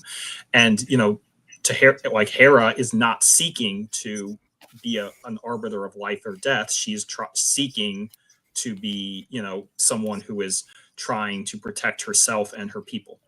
And that is ultimately the great, you know, her great victory. And, you know, really and the idea of, like, great, you know, the idea of songs and tales and warriors of great renown, you know, like, that is who gets the ballad, you know, the great warriors. So in that respect, it kind of makes sense that Hera doesn't get one, even though she, you know, is a true heroine. But, you know, even the best of Tolkien's, you know, Tolkien's greatest warriors, obviously, like Aragorn, incredibly capable warrior, you know, like Legolas, you know, incredibly capable warrior, you know, Gimli as well. Like, obviously, even though Legolas and Gimli have their little game, you know, about, like, killing orcs, like, they are not, this is not what they would necessarily prefer to be doing. And same with Aragorn. Aragorn understands that, this violence is a tragedy and it's a means to an end. And Hera understands that as well. And Freyolf understands that as well. And Wolf does not. For Wolf, the violence is the point. He says as much. Yeah. And I would say on the subject of Aragorn real quick, it's like the only quibble I have and with the films, and I can't even really quibble about it too much because they actually cut this scene out of the theatrical version, is that I have always felt like it goes slightly against Tolkien to have Aragorn behead the mouth of Sauron. It feels out of bounds with maybe that's part of the reason why it was cut. I don't know, but I mean, it's not everything's going to be perfect. I think the movie gets plenty enough right for me to overlook that one point. And so anyway, sidebar. But for me, that's a very important part of Tolkien's writings. Just the way, for me, a very important part of Batman storytelling is that Batman doesn't kill his foes. And I think that's, it's in really great contrast to, stories that we've become accustomed to, like with Game of Thrones, where people are getting murdered left and right. Mm-hmm. And it's just one of the things that, like, it's one of the many things that contributes to Middle-earth storytelling always being very healing to me, because I think it has a lot of lessons and values that are important to take to heart. Yeah, and it's part of the moral compass, because obviously one of the great contrasts in Game of Thrones, and one of the reasons George R. R. Martin writes it, is that he, in direct response to something like The Lord of the Rings, he's basically saying, like, yes, all these characters are like committing acts of terrible violence, but in many respects, that's the politically smart thing to do, because that's the way that, real history, oftentimes plays out. And the thing about Tolkien, and one of the reasons I think some people struggle with it, is that Tolkien has a more idealistic view of this stuff. He's not trying to show us the world as it is in his secondary world. He's trying to show us, there's echoes of brutal violence as well. Like, he's trying to show us what heroes can be, at their best. Yeah. And that is, one of the reasons I find his work so indelible. Because, this is, heroes like Aragorn and heroes like Hera are, heroes worthy of aspiring to being, even if they are, in many respects, someone might say that their mercy is unwise. But mercy is a virtue in and of itself in that way. And if Wolf had been willing to accept it, then he could have. Well, the good thing about the entire history being written is I can point to it and say, nah, it worked out well for them, so shut up. But no, I think that's the reason why, we are kind of having a wider discussion, but I think since it's one of Tolkien's core themes, I think it's important to talk about. It's the reason why stories like The Lord of the Rings and to jump over to science fiction, Star Trek, they mean so much to me, because yes, they are idealistic, but what are we even doing if we're not striving for idealism? It's that these are the lessons that have been imparted to me since I was a little kid. I love things, as stated, like Lord of the Rings, Star Trek, X-Men, these things that, that show a world that could be, and I've been taught, over the years of, like, this is what you should strive for. And so it's actually kind of a miracle I love Game of Thrones as much as I do, because it's in, like, it's a direct flipping of that, where it's like, no, actually that idealistic thing is going to get you killed. But that's the beauty of, like, different kinds of storytelling. I can enjoy both. Yeah, and the obviously Game of Thrones, even though it is awash with violence, is at its heart ultimately very much a story about how violence is destructive. In that way, like doing that, stabbing the idealistic character in the back may pay off for you in the short term, but ultimately, if you follow that path, where does it lead? It leads to, you know, the ruin of the, you know, the wheel constantly turning and turning and turning.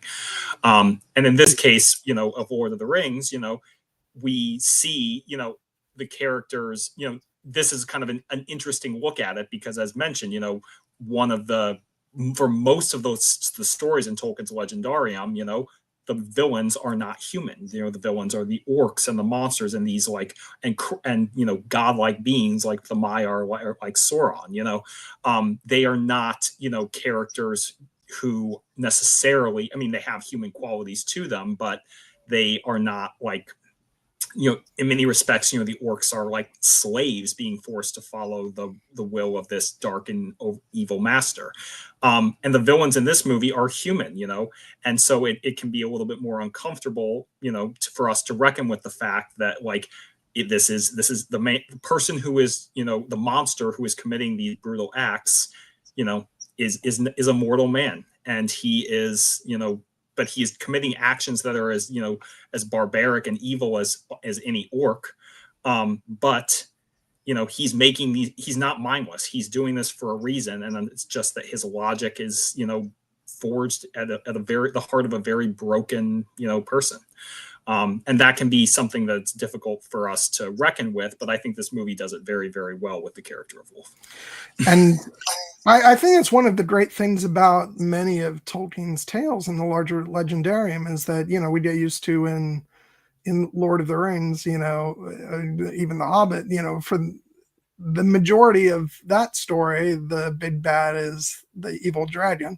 Of course, by the end of the story, that gets inverted, and actually the villain is greed itself, which is a very human, you know, thing to deal with. But with the Lord of the Rings, you know, you've got the Dark Lord Sauron, you know, all the orcs, you know, trolls, you know, and just all these sort of larger than life, you know, sort of creatures and villains. And I think in the larger legendarium, a lot of stories you got in the Silmarillion, you know, and in the case of this, in the appendices, you get a lot of sort of the evil of men, or even the evil of some elves, you know, being, you know, one of the driving forces of antagonism, you know, in those stories. And it makes them sort of a different animal. And why it's really nice to see some of those stories, you know, brought out and depicted and dramatized. Yeah. But since you did just mention orcs, I do want to take the time to go ahead and mention two orcs played by some familiar faces or familiar voices. I was so happy when I saw those names in the credits, because like, I mean, the characters are kind of, you know, like, you know, they're only there for that one scene. They're, you know, one might consider them almost extraneous in the sense that like they're there with the whole like, what does Mordor want with rings? But by the end, we find out, no, actually, this is going to kind of be the inciting incident for Hera's next adventure. And so it's and they do feel much more like orcs, I think, from like, you know, from The Hobbit in many ways, rather.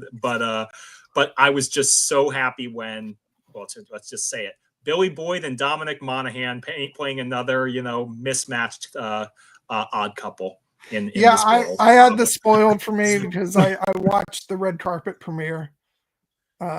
Yeah, for the London premiere, and this got spoiled on there. But I was happy to know, because it just made it fun when they showed up. And actually, in terms of, you know, what these orcs sort of remind us of, I was very much like, these feel like orcs, much more like from Tolkien, and maybe even like with the flavor of, you know, something that we might have gotten in some of the other animated films. And they feel like they've gone a little bit further than what the orcs are in the live action movies. And you know, and it just really made me smile. You know, and the orc with, you know, Billy Boyd's, you know, wonderful Scottish accent. I thought that's so great. Yeah, I just that put a real big smile on my face, and I, you know, I don't care, like, and yeah, it's like the way I think I heard it told was that they had these, you know, orc characters, and they thought, like, who can we bring in to do this? You know, it's a small thing, and Philip Boyens was like, oh, let's call Billy and Dom and see if they'll do it. So, like, you know, they're there for a purpose. It's a small purpose, but you know, but like it just makes it all the more fun just to know that the family got involved. No, and clearly, like, obviously they're still like very, you know, attached to this world. You know, Billy Boyd had returned to do a song for the Hobbit trilogy, a rather beautiful song, "The Last Goodbye." And Dominic Monaghan, you know, is always down to pop in for one of these these roles in these fantasy sci-fi projects. And I'm just like, it made sense to me that, like, if any Lord of the Rings cast members, obviously other than Miranda Otto as Eowyn, who has a narrative purpose, being the narrator of the film and the direct thematic connection. If any, like, if we're going to get any fun, you know, cameos, this is pretty note perfect for it. Although it did start to make me like paranoid as I was watching the premiere, because then I was looking at all the other alumni who were at the premiere, and I'm like, oh God, does Ian McKellen have a role in this? Is Kate Blanchett in it? What about Richard Armitage? And no, like they were all there just to support, you know, the films and the family and everything. So, but yeah, no, it was just so much fun. And and speaking of like Billy Boyd's song "The Last Goodbye," I still say, like, I have complicated feelings about the battle of the Five Armies, but the song "The Last Goodbye" for my money is one of the best songs out of any of the films. So I've watched that music video that pays tribute to not only the Hobbit films but the original Lord of the Rings films so many times. Yeah. I really can't imagine a more perfect, you know, musical ending to the films. So yeah. And so this part of the movie is really interesting because this is, you know, after they've, you know, retreated into the Hornbird, yet to be called Helm's Deep. And it's really interesting because this movie kind of inverts what you would normally expect, you know, a film like this to do. The first half builds up to like a big battle, and the second half of the movie is almost a quiet, like, thriller type movie with, you know, it's like a ghost story in this section of the movie, and I just found that really nice. It's got this sort of creepy element to it as Hera, you know, is, you know, it goes into the tunnels and, you know, things, and we see, you know, Helm, who very much looks like a specter as he quickly, you know, sort of floats across the corner of the screen. and of course, you know, what we don't know is all these stories about Helm being, you know, not being human anymore, and as he turned into a monster. Accompanying the orcs is a giant snow troll. Yes. Who slightly different version of a snow troll than we got to see in season 1 of The Rings of Power. But that's cool because I like being able to get like different iterations, and it's not supposed to be the same one, so why not? And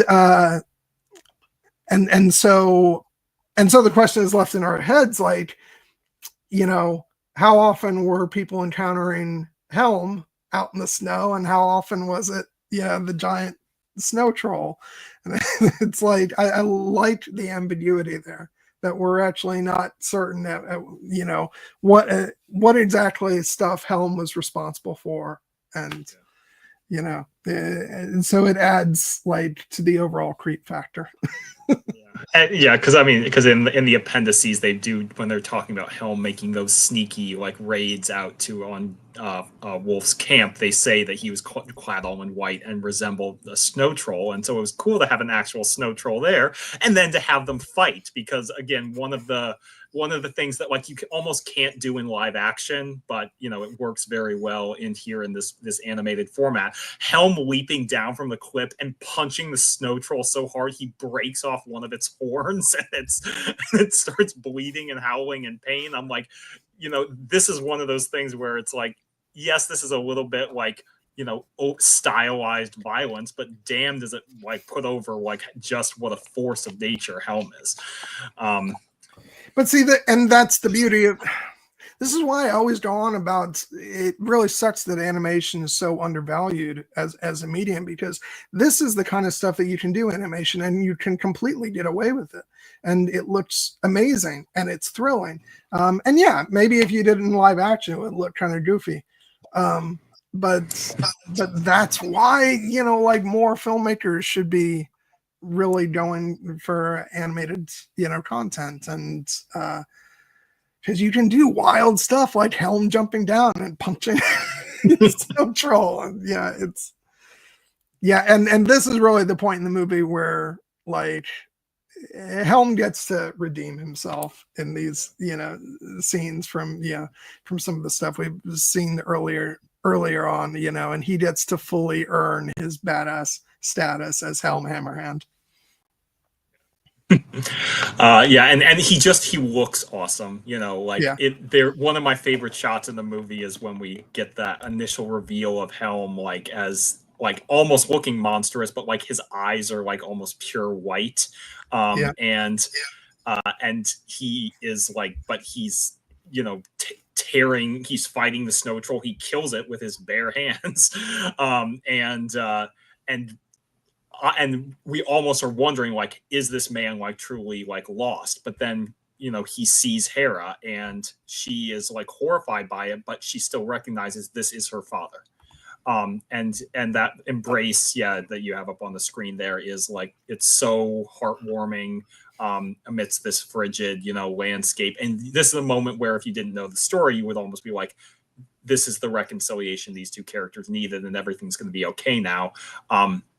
And it is because Helm does finally understand, you know, what, you know, the true value of, you know, his Hera, his daughter, beyond just someone to protect, but as a capable, you know, woman who has been leading the people while he was at first injured and then consumed by, you know, rage and grief. And that's why he recognizes ultimately that, like, no, that she is the leader, maybe not ultimately. I think his intention is for her to go on to be Queen of Rohan. Obviously, you know, she doesn't, but that's her choice, you know, because what she does do is she does, even though she's afraid, she takes up his mantle and leads the defense of his people and her people. Yeah, and like, let's just talk about that.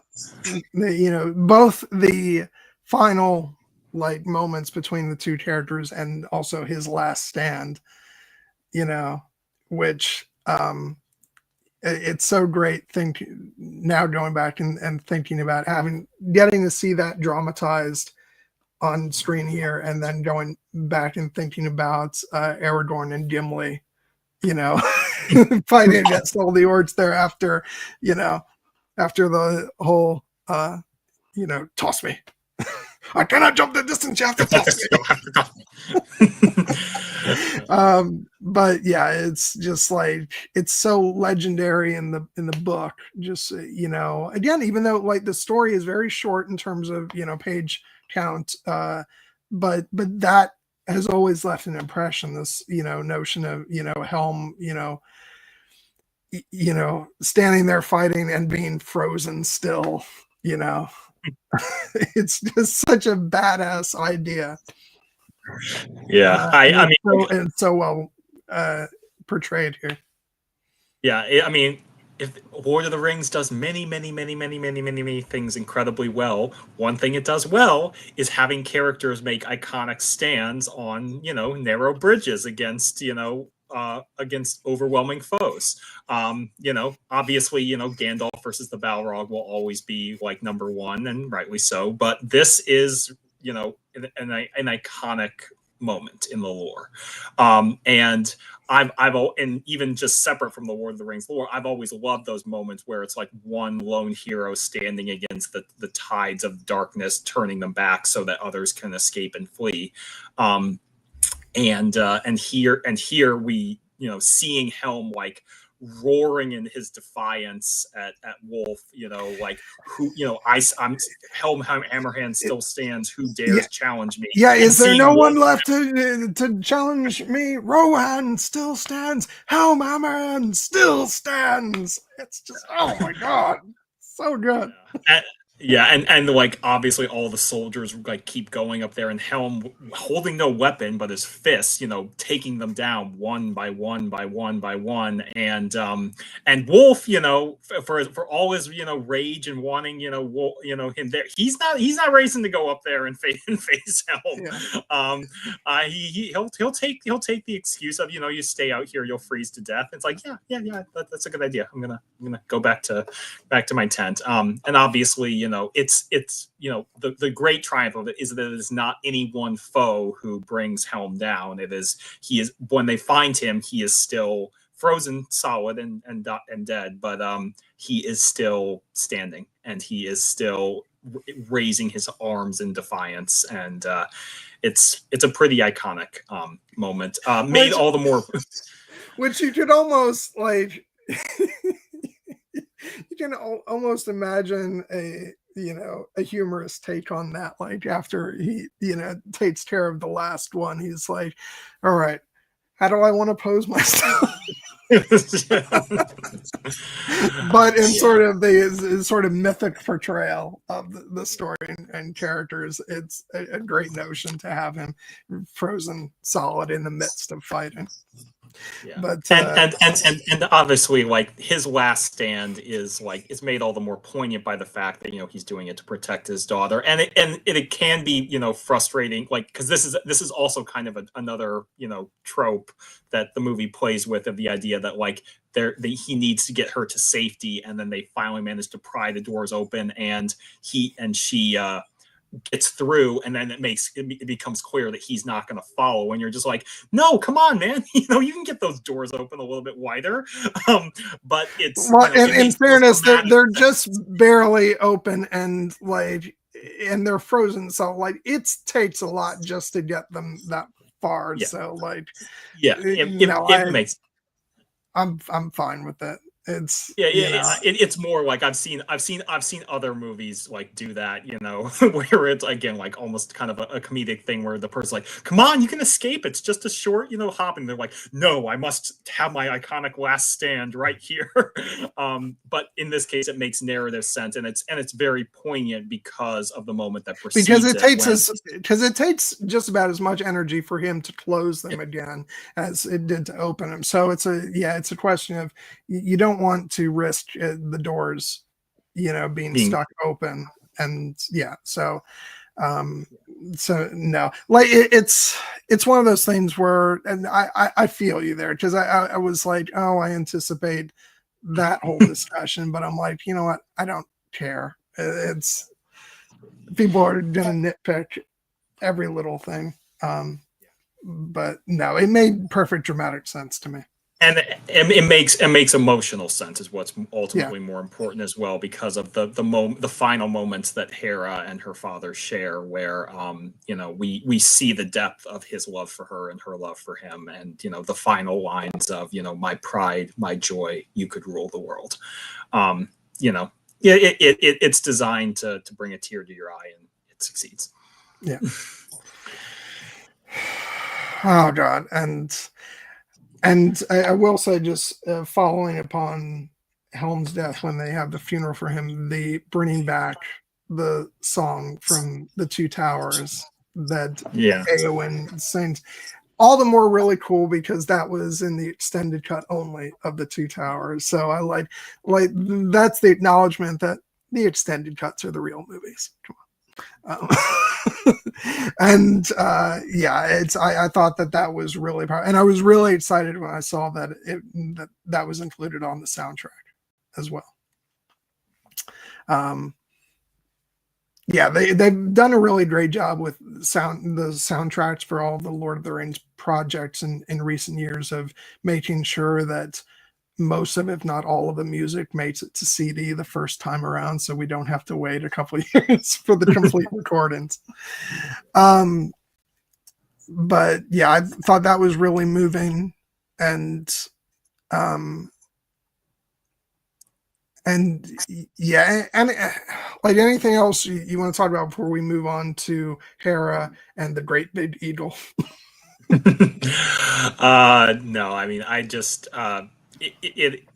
ultimately, this is Brian Cox's last scene in the movie, Yeah, and I just want to pay tribute again to what a great vocal performance this was, and what an indelible character he became, and embodied in this role, and I do think that, because we're not quite done with the Helm iconography yet, because obviously one of the most important images of the movie to come is the idea that even though Helm gives his life here, the power of his sacrifice is so strong that people rightly still believe in that he could still be out there and protecting his people, and Hera recognizes that when with the idea of the armor that ultimately plays such a pivotal role in the finale. yeah. Oh God, Brian Cox just knocked this out of the park. What a great job! And as a sidebar, I do want to say I've actually been really happy to see him when he speaks about the film, because I think he was really impressed by the by the film and the world, and he speaks with a lot of respect for Tolkien, and it made me happy because sometimes you see some of these older actors who come into these projects, especially if it's something like this where it's animated and it's voiceover work, and maybe they're just like they were just there to collect a paycheck, and they're kind of dismissive of the whole thing, like I don't really do this fantasy stuff, but that doesn't seem to be his take on it at all. He seems to have, even though it didn't take him very long to do it, but he does seem to have a lot of respect for the project and the people involved, and Tolkien's world. He wrote a very beautiful foreword for the visual guide that I bought the other day. So yeah, I was glad to see that. Yeah, and it's all the more telling because you said that sometimes these British, these older actors can be a little bit dismissive, and Brian Cox, if you've read some of his interviews, he's not afraid to give his thoughts on something when he doesn't think it's up to stuff. See his thoughts on method acting and things along those lines. Yeah, I was going to say, because some people might think, they might say, oh yeah, but he was doing a promotion for movie, and I'm like, no, he's not shy even when he's promoting something. He gives no fucks. Yeah, if he had dismissive things on his mind about this project, he probably would have gone ahead and said them. So yeah. Before we actually press on to what's next, only because I don't want to leave it to be the last thing, I do want to jump backward in the movie just a little bit, because it's a sequence that I do want to just mention, if only in passing. It's earlier in the movie, before Hera's captured, the Mumakil, attack, this crazed Mumakil, and then she ends up like a badass, saving everybody else and leading it into the forest, was something that is feels like pure, if not pure Miyazaki, at least inspired from the same things that Miyazaki was inspired by. Yeah. And with the Watcher in the water, and the fact that that Mumakil does not stand a goddamn chance once the Watcher comes out. Like, oh my god, that Watcher like grabs hold of it, pulls him in, and just like swallows him whole. And it's like all the animation in that sequence is just like absolutely breathtaking. Let me, because I do have a bunch of pictures of that sequence. Yeah, of Hera like taking charge, and you know, and yeah, it's just this is like one of those sequences where the animation is just really allowed to be let loose. And yeah, here's the Watcher in the water, which we get to see in Fellowship of the Ring, but not in, you know, like the bright sunlight and in a great amount of detail. And so just getting all of this, I thought, was incredible. Yeah. This yeah. This is one of those sequences where I'm like, I'm glad that the movie was animated, even though this would have been awesome to see in live action, because it's just so freaking cool to see the visuals in this sequence. You know, it does feel almost like a moment where it's like, you know, because obviously this is something that's not in the appendices, but like they do talk about the idea that the wolf used like Haradrim mercenaries and stuff, and so bringing the Mumakil in and like then having this one be rabid and savage and like actually seeming like actively hunting, you know, Hera. Like it's probably the most terrifying we've seen the Mumakil, like when it's like stalking her through the woods. And you're like, how the hell is she going to get out of this one? And the fact that the way that they resolve it is they're like, you know how we could do this? We could have a Watcher in the water attack and eat the Mumakil. It's like this almost feels like, and I'm going to say this like, you know, lovingly, because again, I love the sequence. This almost feels like fan fiction kind of stuff, where it's just like, what would be really cool to see a Watcher in the water fight a Mumakil? Yeah, fuck it, let's do it.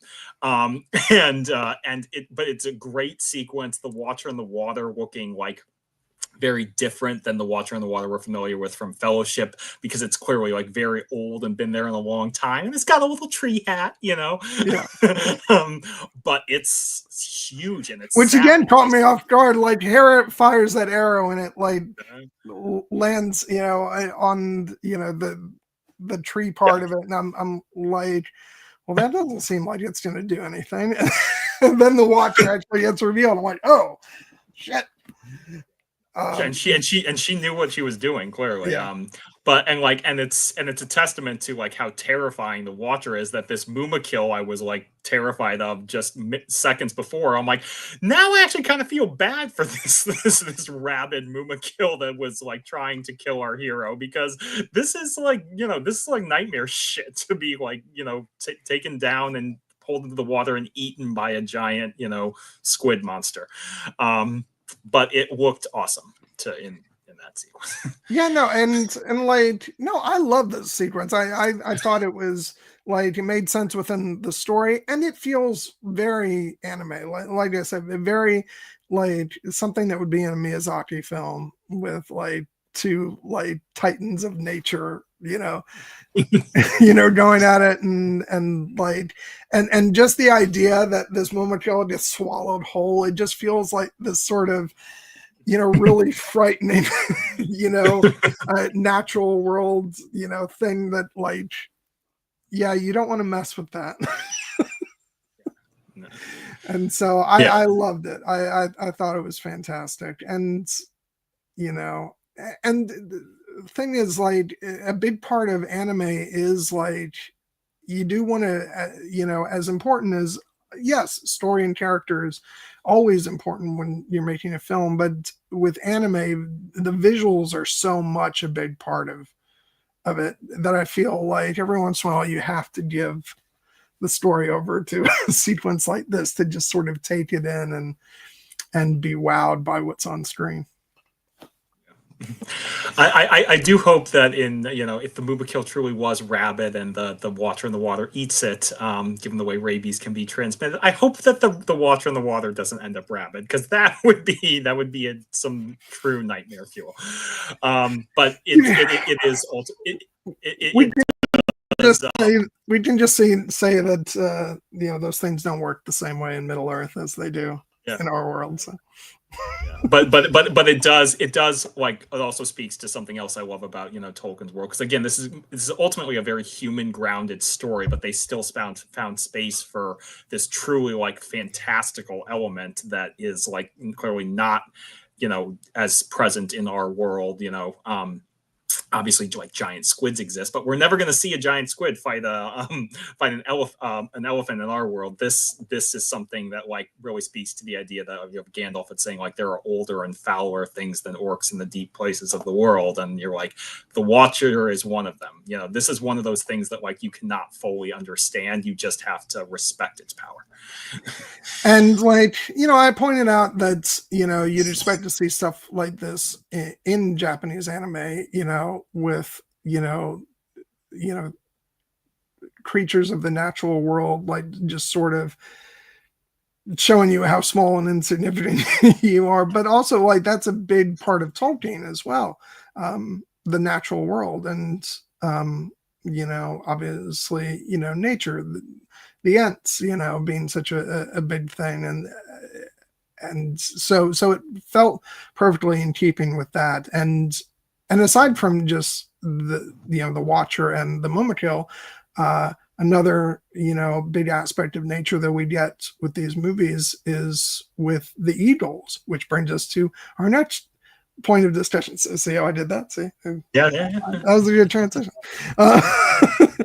And so after seeing, Hera interacting with the eagles in the opening of the movie, which is such a great opening, just beautiful cinematography, we get to see that paying off, as, after Olwen tells, her that, you can choose how to face this, and and people need hope, and and the people of Rohan will answer the call. And so Hera begins to formulate a plan, which involves taking a bit of a climb up to say hello to the nice eagle, which I love this so much, because it's something that, again, like the Lord of the Rings films are like the 3 greatest movies ever made to me. Like, so I'm never going to like try to point out things that are quote unquote wrong with them. They're just, I love them to death. They're perfection. But one of the things that is very hard to convey in live action is this idea of big giant eagles and communicating with said eagles, and which is such a, it's a big part of Tolkien, is the fact that, in The Hobbit, the eagles are actually talking and conversing, and it's just not something that you can very easily convey in live action. And they still take their cue from sort of what was established in the films for this, in that, no, the eagle doesn't start talking to Hera, but they do establish that eagles can speak to wizards in their own, private language, and also that they can understand the human tongue, or and so that allows for Hera to ascend up and talk to this eagle, and and work out a plan to help them, so that they can send a little gift package to Freylof. No, and this is a moment that like this is another chill-inducing moment in the movie, because as you mentioned, like this is how the movie opens, with Hera, again running wild and free, basically, chasing after the eagles, and she like brings the leg of meat and like throws it to them and feeds them, and almost seems to like think, be treating them, it's not clear how much she understands about their nature, but like she treats it almost much more like, an animal, like a great regal animal. But like she's like, I gave you some food now, and she reaches out like almost to touch it, and then the eagle's like, no. And it's because ultimately the eagles are, unlike the Watchers and the Mumakil, like the eagles are sentient creatures in this world. very much. And they like have an understanding that is beyond that of, and most of the other creatures in this world, and even than some of the like the humans, I would say. But that makes it all the more telling that when Hera, climbs up to face the eagle, and like her initial, and it like tries to, it screeches at her, like she now, having gone through what she has gone through, understands that the way to approach it is not, by being, forward, but like with respect. She bows down and she asks, please help save my people. And the eagle, responds, because eagles are ultimately like, if there is another thing that is pretty like clear in Tolkien's writing, it's that like the eagles know what's up. The eagles can do no wrong, pretty much. Actually, there is one eagle who kind of did wrong in Rings of Power, but that wasn't really his fault. He was trying to do the right thing, and the Numenorians like ran with it the wrong way. Stupid humans. Yeah. But yeah, usually the eagles are like unambiguously good, and so this was a moment of Hera recognizing their value and treating them with respect, and ultimately that is why they agreed to help her. Yeah, and there's just something that's different about giant birds in animation versus live action.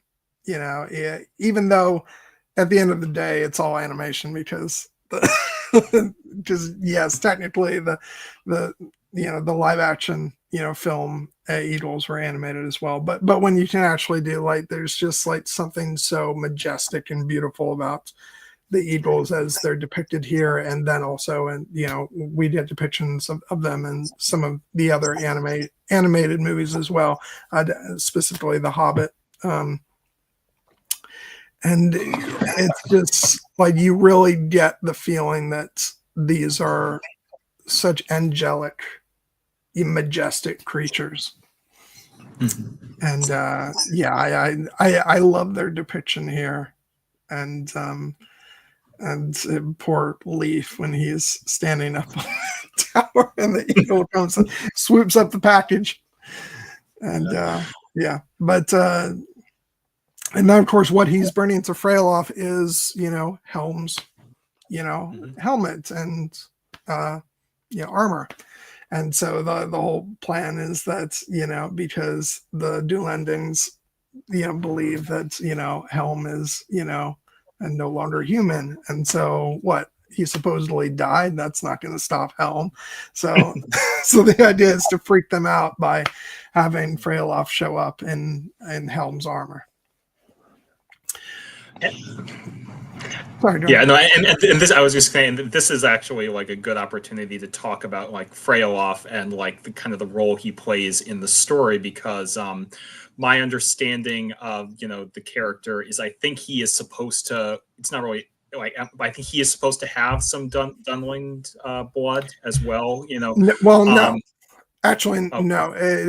And I know this because I read up in the book. He's actually in his mother was Helm's sister. His father's identity is unknown, but it's strongly suspected that he was a man from Dol Amroth, which is a Gondorian city.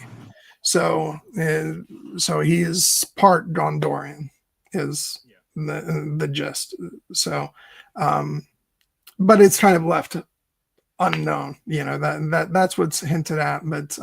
But yeah, no, I thought he was amazing, and and someone clearly with a good head on his shoulders, and unfortunately Helm, being bullheaded as he was not listening to his counsel when he needed to be.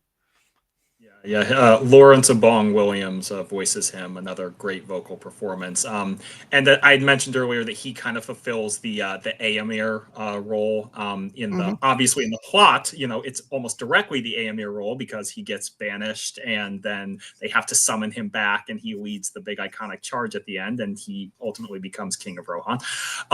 But in particular, like, I also think that it's more direct, because like clearly he and Hera are very close. You know, she's close with all of her siblings, but he almost seems in a way it's like a Jon Snow and Arya dynamic in that way. I actually, before they made it clear that he was her cousin, I actually wondered like, oh, it was like, is there like going to be a love interest angle here? But no, it's like, it's more of a sibling dynamic. You know, what's really sad is I knew he was her cousin, and I was still thinking that, and I was like, I've been watching Game of Thrones for way too long. It never stopped at Targaryen before, but it will stop.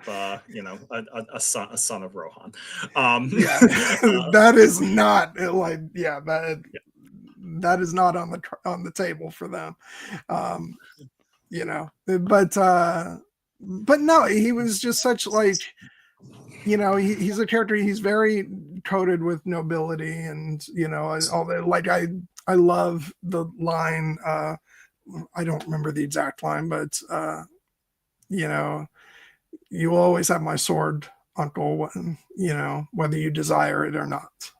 And you know, it's and no, I loved his character, and I'm really happy that they weaved him into the earlier part of the story as opposed to just having him show up later, which wouldn't have worked, you know, narratively. And so I thought they did a great job with him, and I like his banter back and forth with Hera, and I really liked at the end where he's like, you know, because there's no way around it. Like, it is a thing where it's like, yeah, you should have been the ruler. but I really like the way they do it, where it's like, you know, it should have been you, but she doesn't want, you know, anything to do with it, which, you know, they kind of have to, like, this, obviously it makes a lot of sense for the character they've constructed, but also it's the whole thing of, and the history Freylof becomes king, and not the unnamed daughter. So there has to be a reason for that. And so that goes into how they constructed Hera and what her wants and desires are. And the last thing she wants is to be ruling. So. And he, like, obviously, you know, he becomes, as I think we can say, the first king of the second line of Rohan, because one of the kind of the undercurrents throughout this, the theme is like the idea that, like, Helm, you know, like, when Helm's sons die, like, it's not just his, you know, like his sons, like, it's his line that is going to, you know, now be extinct, even though Hera, like, obviously is part of that line, but in this world it's not necessarily going to, you know, be her name that lives on. But the movie makes it clear that, like, Freyalof is ultimately, like, much like Éomer in the future, like, a very worthy successor. And it is, you know, the fact that Helm doesn't see his value in the beginning is probably one of the moments where we're just, like, meant to be frustrated with Helm and recognize that he needs to grow. But Freyalof, you know, to his credit, as you pointed out, like, remains loyal. You know, he is treated, you know, in such a way that he would be right to, you know, consider, you know, going off and making his fortune elsewhere. But when he is at Dunharrow, like, you know, he is just waiting and waiting for, you know, the call. And the call ultimately comes in the form of, you know, Hera sending him the armor. And it just feels like such a fitting moment where his loyalty was rewarded, you know, in that way, even though Helm is no longer there to, like, forgive him or actually rather for him to offer his, like, you know, apology. It feels very much like almost an apology offered and accepted, that now Freyalof will take on Helm's literal helmet and armor, but then ultimately his preserve his line and his legacy. I also want to make note of the fact that I'm really happy with what they did in the film, both in the case of Freyalof and the character of General Targ, where you've got actual, like, very respectable characters, you know, who are people of color, versus a criticism that often gets leveled against Tolkien, especially in a story like this, when you're dealing with, you know, the the characters who ride the Mumakil. What are they The called? Haradrim. The Haradrim, and and discussions around like, those were people of color in the original films, while all the good guys were played by white actors, and so I think it's really good that they've sort of recognized that and made strides in that department here, and I loved the performances of those actors. And did you mention the Freylof's actor name? Lawrence Obong Williams. Yeah. I've seen him in interviews too for it, and he's really funny. You can tell he's very enthusiastic about getting to play in this role. It's funny. He says he is not like Freyloff at all. Freyloff is much more responsible.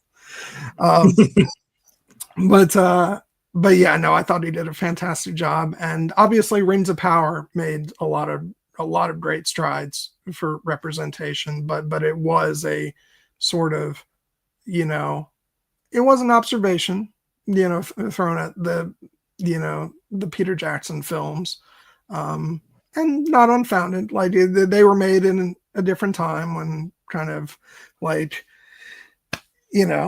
the notion at the time was, well, these characters are, always, portrayed as thus in the art, and so we're going to find actors that resemble that, and they weren't really at the time focused on prioritizing representation, but times have changed, and so I'm glad that and the filmmakers recognize that, and and made much more of an effort here. Even though these stories may have been written, at a different time in the 1950s, these stories are being told now, and so it is appropriate that they are being, reflective of the time and the values and the people who make up the world today. And I think Gaia Wise actually said in one of her interviews is like, I think she was responding to the idea of making, the central figure of this story, a woman. And it was that you don't necessarily blame someone like Tolkien for writing his story the way that he did, because that was the era. But when making, when telling these stories today, we can then learn from the passage of time and the way things have evolved to still honor the story, but also bring it into the future.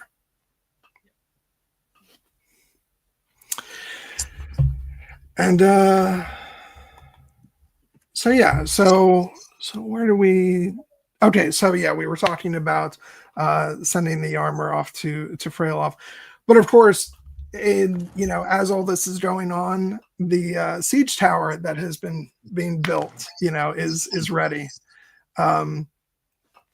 and so they're out of time, and so they need to plan for an escape, and this is how we get to the big climax of the movie where Hera says she's going to be the distraction, while the people make their escape, and hopefully Freyloff will get there in time to, so the troops can back them up. And this whole, like, we've talked about it in bits and pieces throughout the stream, but just the whole build up here with, coming up with sort of the quote unquote battle plan, and having Hera getting out the wedding dress, and he wants a bride, I'll give him a bride, that type of thing, and it's just so great, and building up to that moment where she just busts through on the horse. And it's just, as a matter of fact, before we get into that, it seems like a really good time, because I haven't done it yet, to just take a moment to praise Stephen Gallagher, who wrote the score for this film. Because I'm thinking about the music as I'm visualizing Hera riding on her horse, because the music is really just so great in the climax of this movie. But this was a tall order because Stephen Gallagher had to pay tribute to Howard Shore in the music, while also creating his own like style and flavor. But you could not have, you know, the Howard Shore themes, and he does a really excellent job of making it feel like, you know, he doesn't just pay like an occasional tribute to the scores. He really weaves the fabric of Shore's music into the score, while also having his own strong themes. But like the moment you sit down in the theater, that the Ring theme comes in, and you're like, oh yeah, we're we're back. And this sort of goes to an overall discussion of, you know, you and I both loved Rings of Power, and Bear McCreary did an outstanding job with the music. You know, beyond outstanding, and the vibe of the whole show is great. But there is something extremely comforting about sitting down and returning to this version of Middle Earth. And I think a big part of that is the music. But yeah, no, I just love the fact that not only is the Rohan theme reprised, you know, throughout the film, but we also, as I mentioned, we get the Ring theme, which I think it's dialed out in the actual movie, but on the soundtrack, we actually get the Ring theme again while the orcs are, you know, looking for the rings. So then maybe that was a case where they either felt they didn't need music there, or maybe they thought it was just a little too much. But it is on the soundtrack.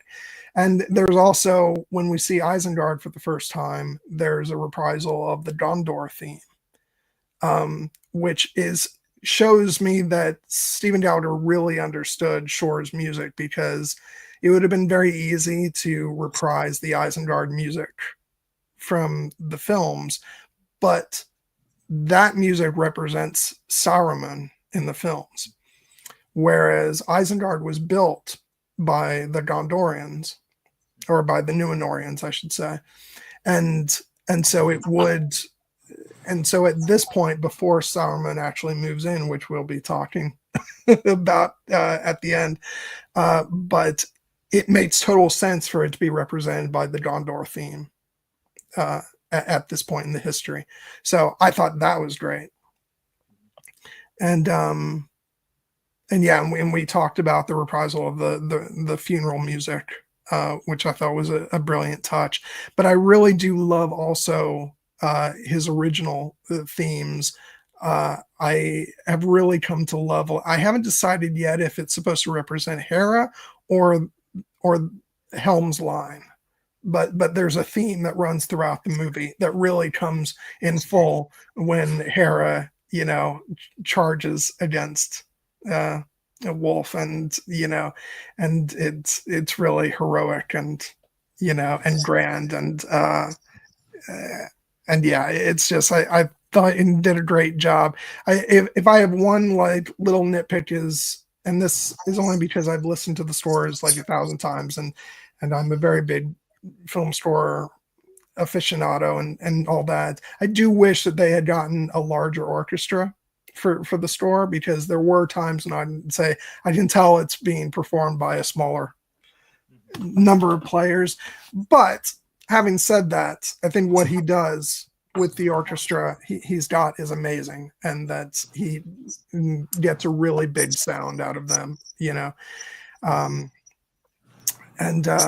Yeah, I just thought the music was fantastic. I thought he did a great job. Yeah, it's as you said, it's a tall order living up to the Lord of the Rings film scores. which, you know, Howard Shore, they're some of the greatest pieces of music ever composed, you know, film music or not.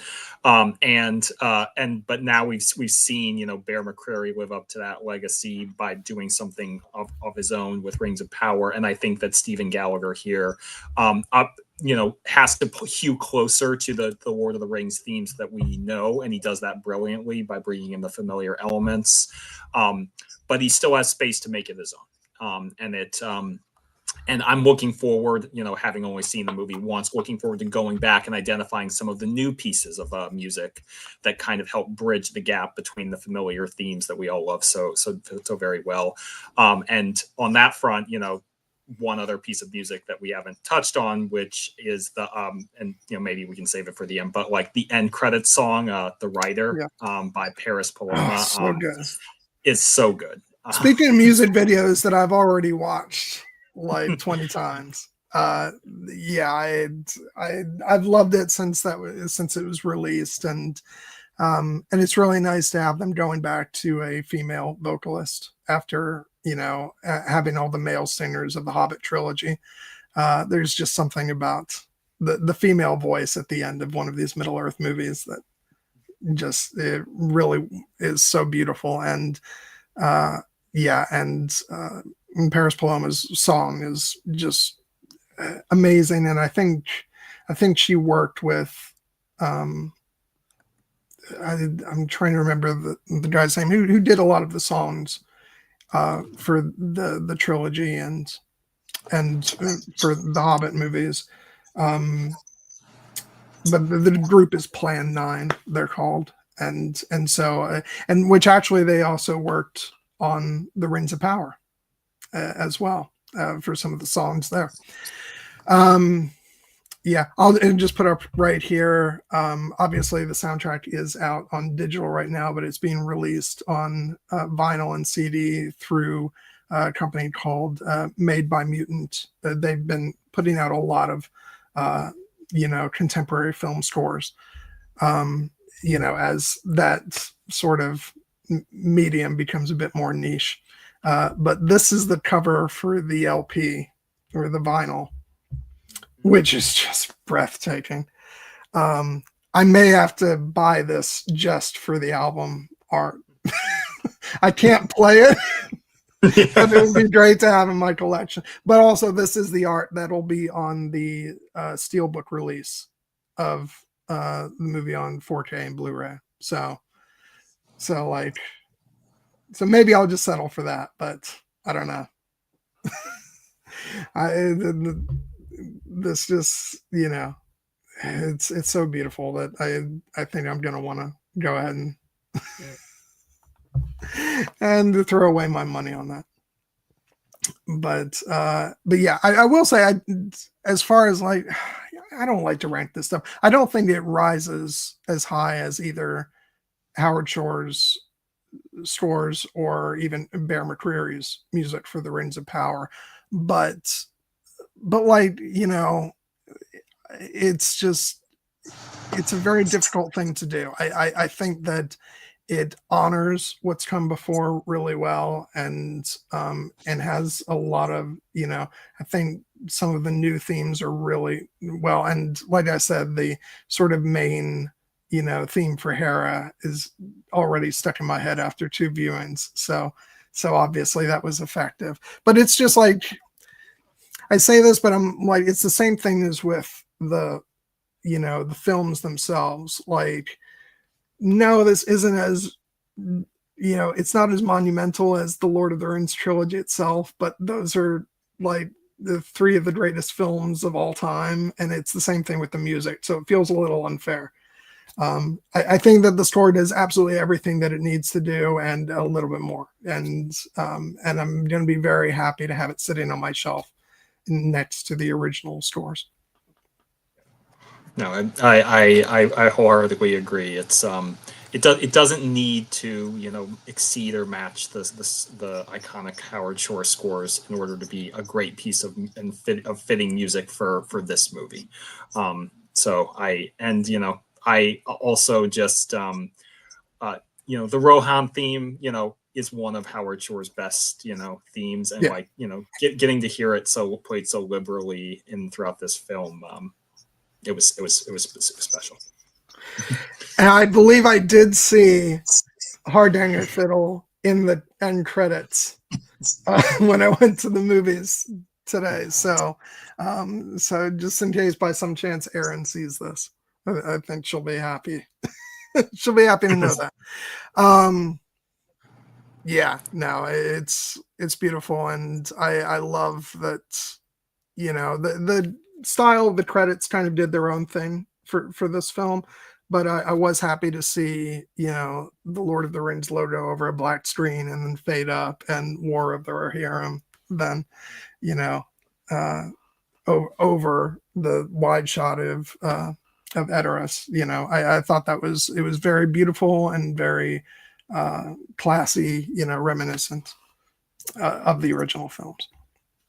And of course we got the conceptual art over the end credits, calling back to the end credits of both Return of the King and Battle of the Five Armies.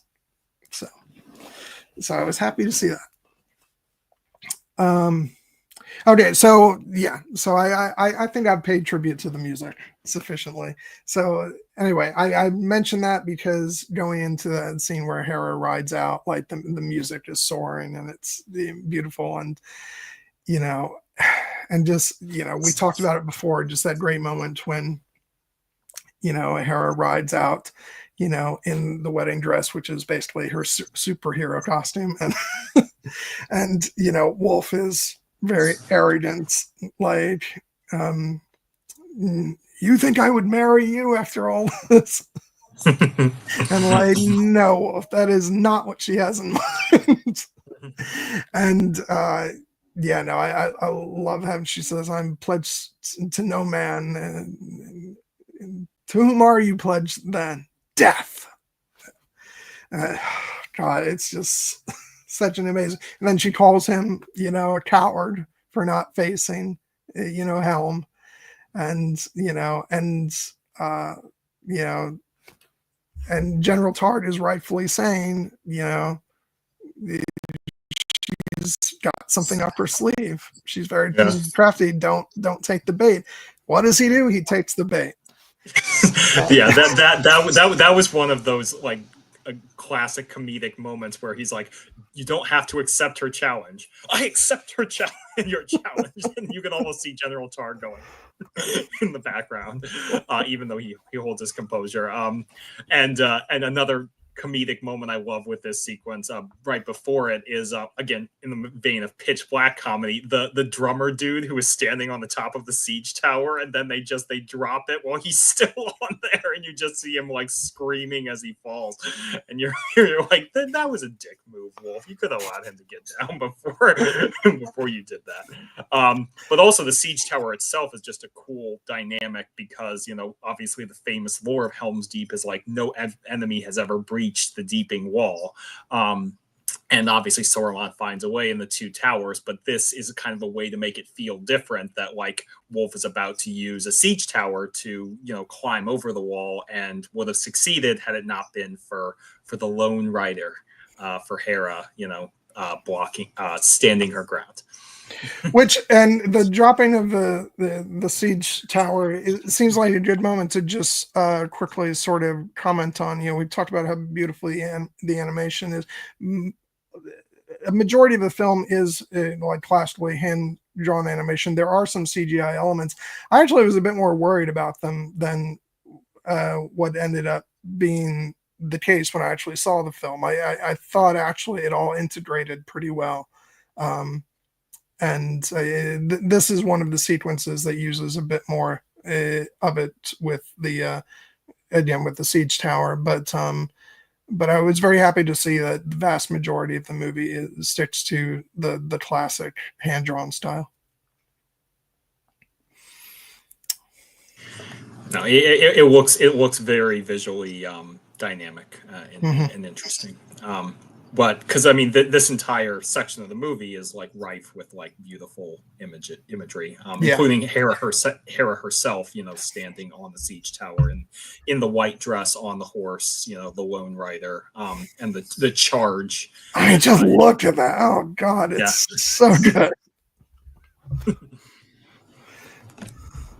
Yeah, and the fight is so good. Like, this is where like the style of the film like really gets to shine, is the duel, between these two characters. And I love it. It's kind of hard to show in still images, but just the motion, of the characters during the fight is really just breathtaking and beautiful.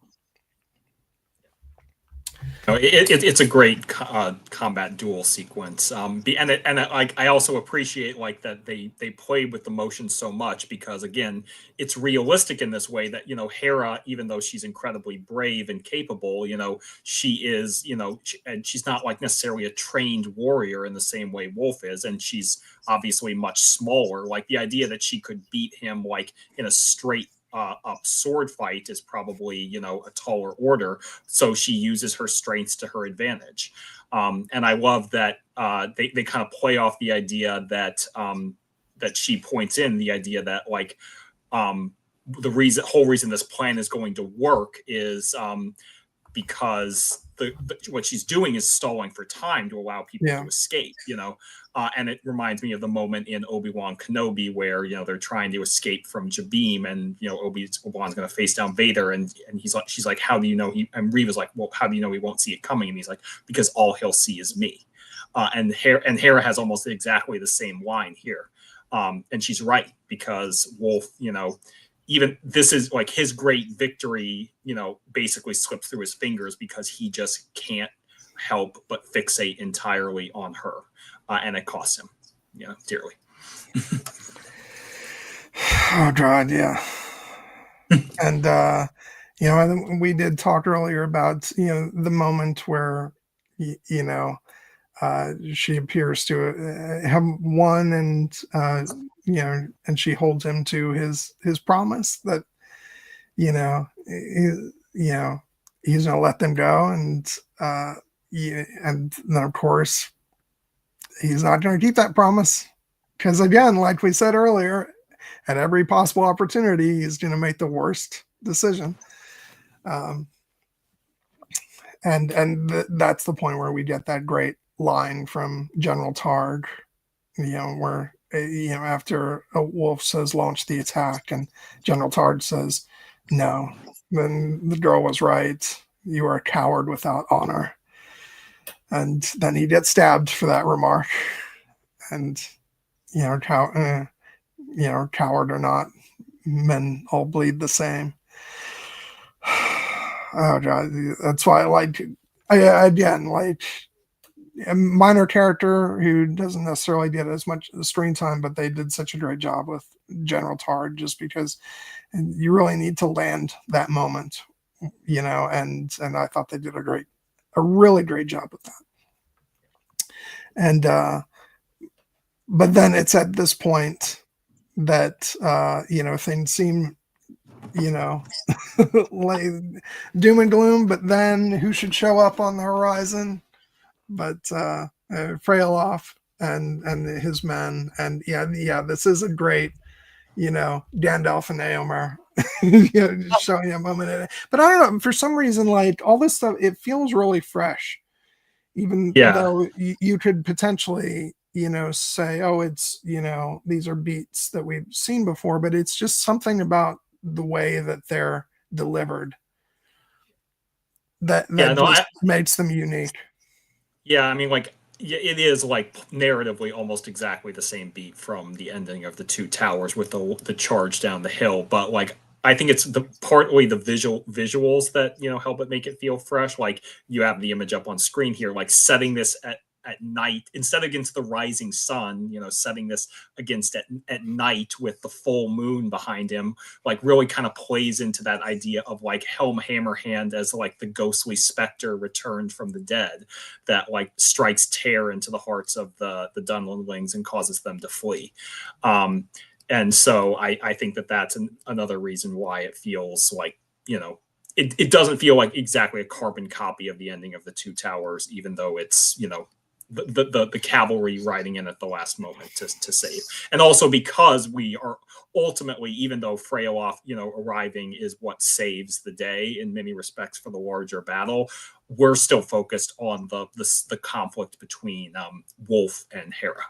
Well, it's the same, and this might not help my argument in the eyes of some people, but it's what I would say the same about the climax of The Force Awakens, which on the surface of it you can say, oh, it's the Death Star again. It's replaying, A New Hope or even Return of the Jedi.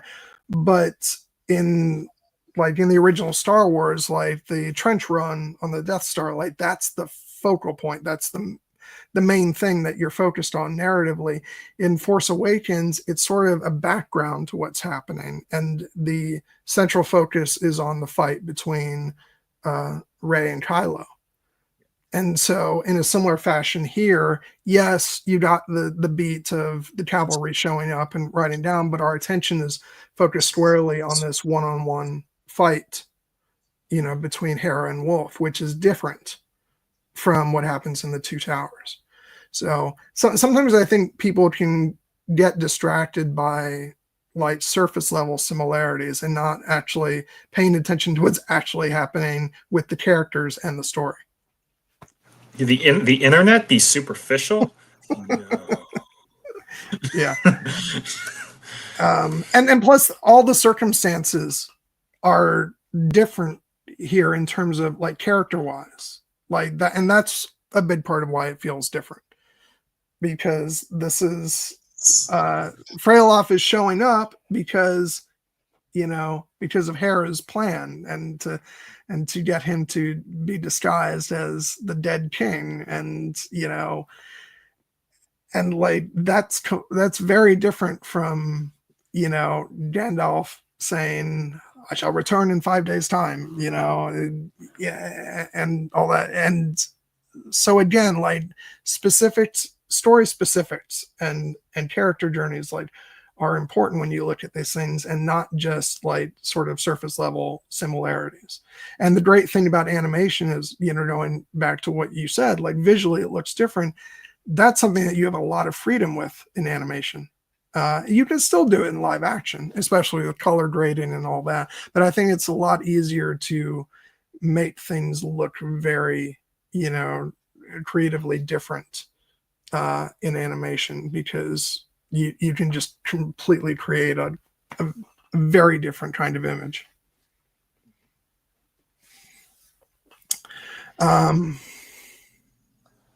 Yeah, so and again, we kind of, because of all our jumping around, we did talk earlier about Wolf's actual death scene, but I'm just struck by, he's just given every opportunity to surrender and to make one halfway decent decision even at the end, and he just refuses to. He's so consumed by his rage and his vengeance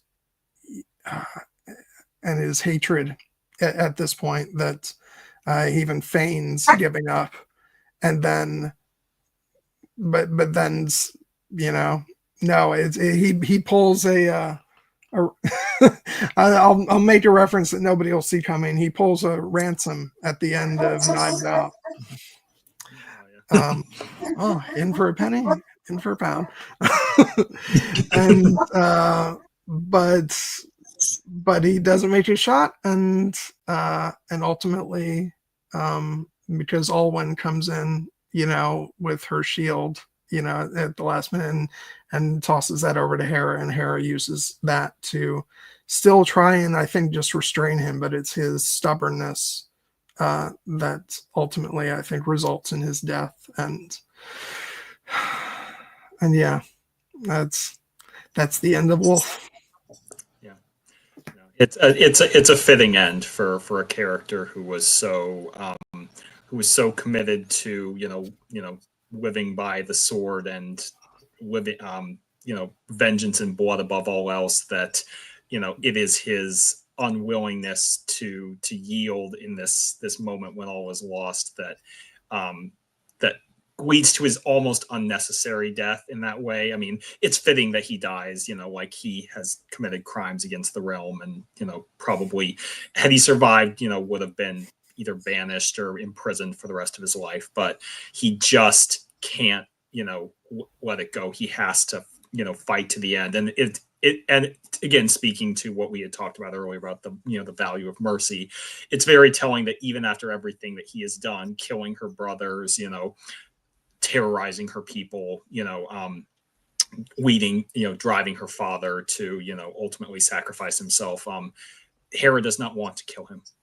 She still sees him as, at some level, she still has some level of affection for him, for the boy.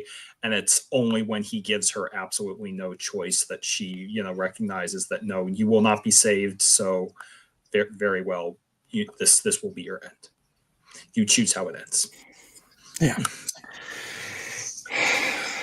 Oh, yeah. And then, as I mentioned earlier, I really like that she, says to Freyloff, she asks him to, let the rest of them go and,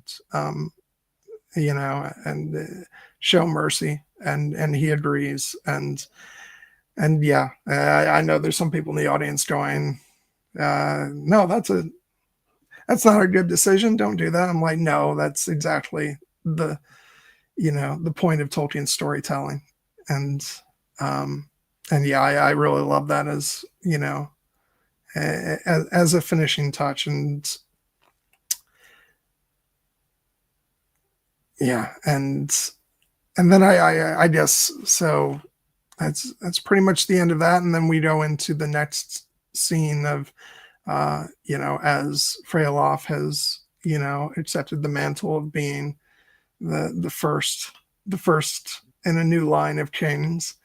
And what's his first order of business but to welcome the new, resident of Isengard, which we all knew this was coming because it got spoiled in that damn Japanese trailer. This is a moment where, like, yes, it's like, on the one hand, like, it's just the one scene, people who aren't as familiar with the Tolkien lore will be like, is this just a cameo? Is this really necessary? But, like, no, this is one of the things that is cited directly in the appendices, that at Freyloff's coronation, Saruman appears, and is basically showering, good words and praise and, offers of friendship. And he is given the keys to Orthanc. So it makes sense that he would be here to, like, tie off that part of the lore. And ultimately, yes, the fact that he is voiced by Christopher Lee, using recordings that were made during the filming of the Hobbit trilogy, with, it must be made clear, the full endorsement and participation of his estate. It feels very, appropriate that he's here, and that they don't do too much of it, but it's enough. Yeah, I really love this. And, I've been vocal about my issues with sort of, CGIing dead actors, and especially using their, voice, and feeding it into a machine, and having new dialogue. I like that this was derived from earlier recordings, and then nothing was done to it, except I don't know if they edited some of the stuff together, or if it was just a line that that was complete, taken from one of the recordings. Either way, I'm very happy that it is actually Christopher Lee. It's something he recorded. And I think they found a way to make it work really well in that small moment. I'm very happy about this. I thought that everything about this was done in the right way, versus something that I very often have issues with. And yeah, it was a great way to have Christopher Lee make one more appearance as Saruman. And it's such an important part of Saruman's history as well. Yes. And yeah, and I don't find it gratuitous at all because, you know, like you said, it's one of the pieces that is actually in this story in the appendices. So like, you know, if you could do it, why wouldn't you? And I think it's also very important, you know, if we're talking about this as a, if we're talking about the story as like a piece in the larger puzzle of like on-screen storytelling of Middle Earth, like this is actually really important in setting up Saruman's interaction with the Rohirrim and sort of establishing what his relationship with them was before things went bad in the main trilogy. And so I actually really love having this here. Yeah, I agree. And then the rest of the end of the episode is just Hera set, not episode, why did I say episode? Film has to do with Hera getting ready to set off on her own and saying goodbye to Freylof, which we talked a bit about earlier. I like that the door is left open, like, but if your king should ever need you, you know, and so, you know, giving us hints of adventures to come, you know, if one day we're ever so lucky. But I like that, you know, and if there wasn't like, I feel about this more so than the Saruman thing, that this may have been just, I still love it, but this could be argued as a little bit more fan servicey, the notion of her, you know, going off to meet another wizard. He has many names, but but in the common tongue he's known as Gandalf. I love it, but that I think this is the thing that I could see as garnering some criticism of like, oh, it's did we need that? But you know what? Screw it. I love it. Yeah, no, I love the goodbye between Freylof and Hera, because again their bond is very close and very real. And I love that, you know, she repeats elements of his line to Helm back to him when, you know, he says, you know, if your king should ever need you, and she replies, the king shall always have my sword and my loyalty and my love. And again, like that's one of those elements that feels like nice and symmetrical to tie off the relationship between those two characters, given the fact that, as we alluded to, you know, we in modern audience would be like, well, why isn't Hera becoming queen? And it's because, one, we know that from the lore that Freylof becomes king, and two, Hera is not the type of character who necessarily wants to rule. She was a character who like had that kind of responsibility thrust upon her, and as you know, Olwen says, like, those are often the characters who are best suited for that. But that's not her path. You know, her path is to go off and like not just have like indeterminate adventures, actually adventures that are very tied to, you know, the lore that we know related to, because yeah, like, you know, it again, like, and I think it probably helps that we don't actually see Gandalf, we just hear about Gandalf, but it's the idea that like, yeah, like this is Gandalf's purpose in Middle Earth, is to try and combat the evil of Sauron. Like, even with years before Sauron has returned, he would be following up on these kind of rumors and things, and, you know, wanting to get information from people. And so, yeah, Hera can go off and have that adventure, and then and she and Olwen can then go on and, you know, do whatever they need to do. And if that involves returning to Rohan at some point, great. And if not, then we know that as the final lines of the movie from Eowyn say, like, she remained headstrong, wild, and free until the end of her days. And for me, that is enough for her yeah. Oh, it's such a beautiful ending. And I think what I love most of all about that is not so much that like it sets up any future, you know, would be movies or, you know, whatever, which I would love. And like, even if it was a, you know, I don't, at this point, like I said, I wouldn't expect that we'd get anything like this in theaters ever again. Just because of the way it's been handled, but I think it's not outside of the realm of possibility that we could get some kind of follow up to this just on streaming, maybe in a number of years, if like this develops a following, which I actually think it will. But that's not necessarily the only reason why I like that sort of ending of like teasing further adventures. But I just like the fact that it's like, even if we don't follow up on the character, even if we don't know what awaits her, just the fact that there's a little bit of an unknown for Hera in her own future that we don't specifically know from the lore. It feels like this character has been granted this freedom, both from the life that she seemed set up to have, but also this freedom from the legendarium too, because she's a character that's, only mentioned once, it's not named, and she has no fate. And the end of the story frees her up to have any fate that she wants within this world. And I just thought that was very satisfying from a character perspective and a story perspective.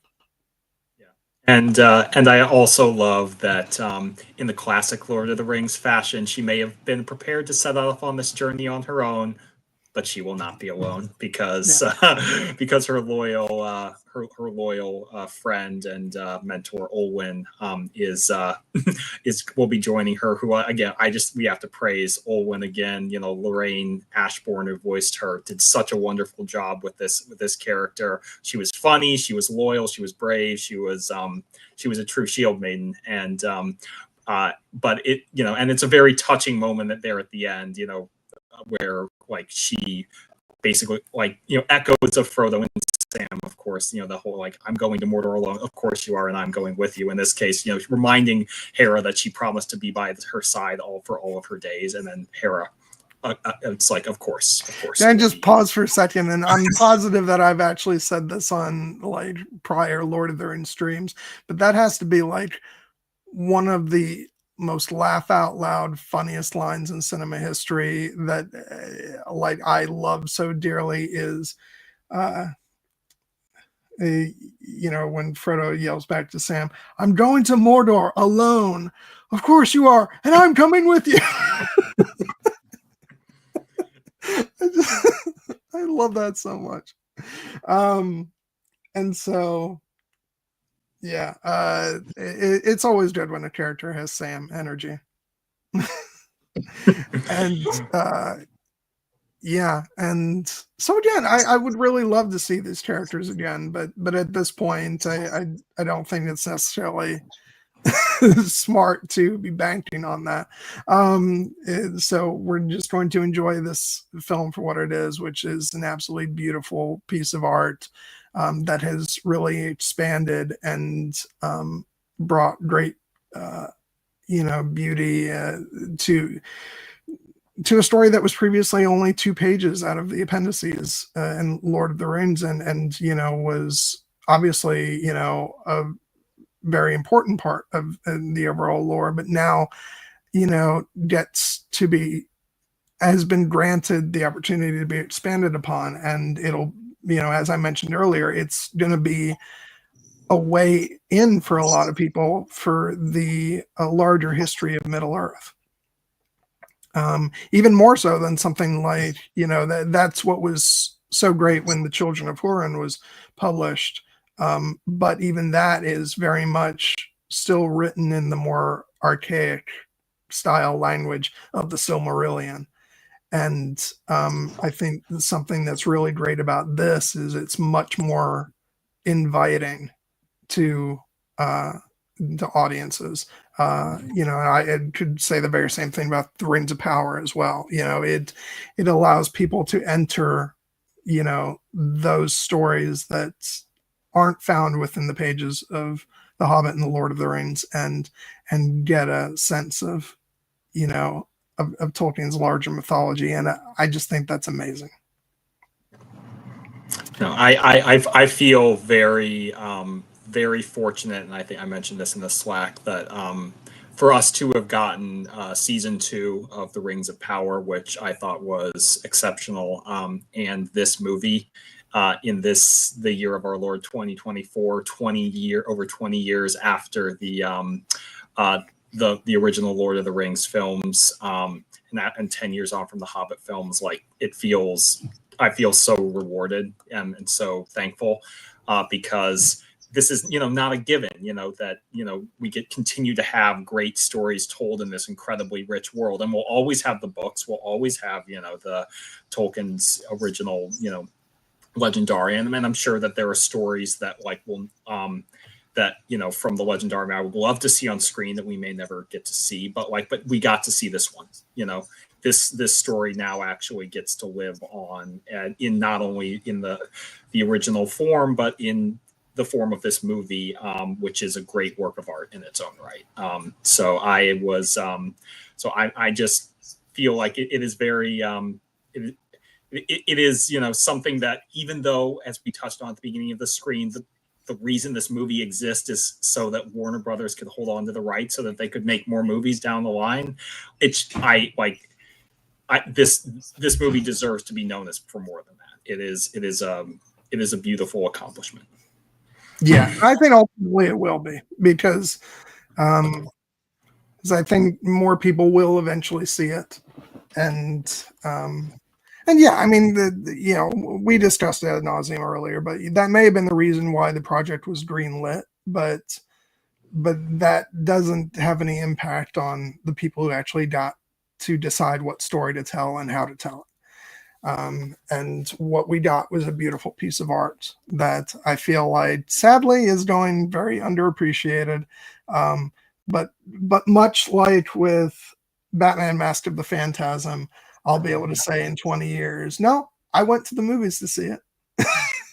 Well, you all just let it pass out of mind and now are raving about it. No, I actually went, and I got to see it in theaters a number of times. And yeah, and so yeah, it's just it's an incredible accomplishment, and it feels so great to, again, you just spoke about this, but it feels so great to be able to experience something like this over 20 years after the original films. I mean, I couldn't have imagined that. And I think that's what kind of, more than anything, had what's the phrase I'm looking for? Was giving me that spine tingling sensation sitting in the theater, oh my God, I can't believe I'm actually watching this. It's surreal on multiple levels. But yeah. So anyway, anybody who comes to watch this who has now been thoroughly spoiled for the movie, but if you haven't gone out to see the movie yet, hopefully this convinces you to do so, because it's great, and I don't know how long it'll be in theaters, but yeah, go catch it. You won't regret it, and then we can all wait for the Blu-ray to come out. And I'll be watching it. I will say I cannot wait to see this in 4K with Dolby Vision. That's I like the film looks gorgeous as it is on screen, but I can't wait to see it with the colors really popping off the screen at home. That'll be something. I'm actually very glad to hear from you that they were already committed to the physical release of the movie in terms of 4K, because I did actually have a fear that is this movie only going to live on Max once it goes out of theaters, but no, because I will definitely be purchasing this in whatever physical form is available. Yeah, I felt pretty confident that it would at least be on Blu-ray, because it's still Lord of the Rings. And it's not like not like with Rings of Power, where that's an Amazon series, and so it makes sense that would be a streaming exclusive. I didn't really have a fear that this wouldn't end up on at least Blu-ray, but I was actually extremely skeptical about it making it to 4K until I saw the pre-order was already up for the Steelbook for the 40th, and I was like, sweet. And I've already got that order in. So so yeah, I'm very happy they've committed to that already. Especially knowing that, hey, they were the ones who weren't promoting it, so they must have known already that it wasn't going to do super great at the box office. So the fact that they made that commitment anyway, makes me happy. So, which is great, because this is the way that the film is going to live on. It's going to be, how it's available, on physical media as well as on streaming. This means that it'll also be available in 4K when it goes out on streaming, which is a great thing, because as much as I would love for everybody to all of a sudden decide, hey, we want to buy physical media again, I know that's not happening. So so I do want this to be available in the best possible format, regardless of how you get it. So that's good. Yeah, I don't know what else to say other than I'm just over the moon about this movie, and I'm just so happy that that it turned out so great, not only for its own sake, but also because it's a really great way that we got to finish off 2024 for the channel. Yeah, I feel like I would have, this would have, even if we didn't love the movie as much as we did, it would feel, it always feels appropriate to end on Lord of the Rings, as we did last year with the Return of the King 20th anniversary.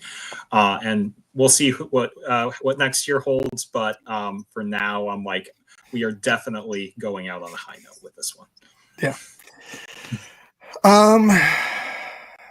Yeah, let me think. I don't know what else to say, if anything.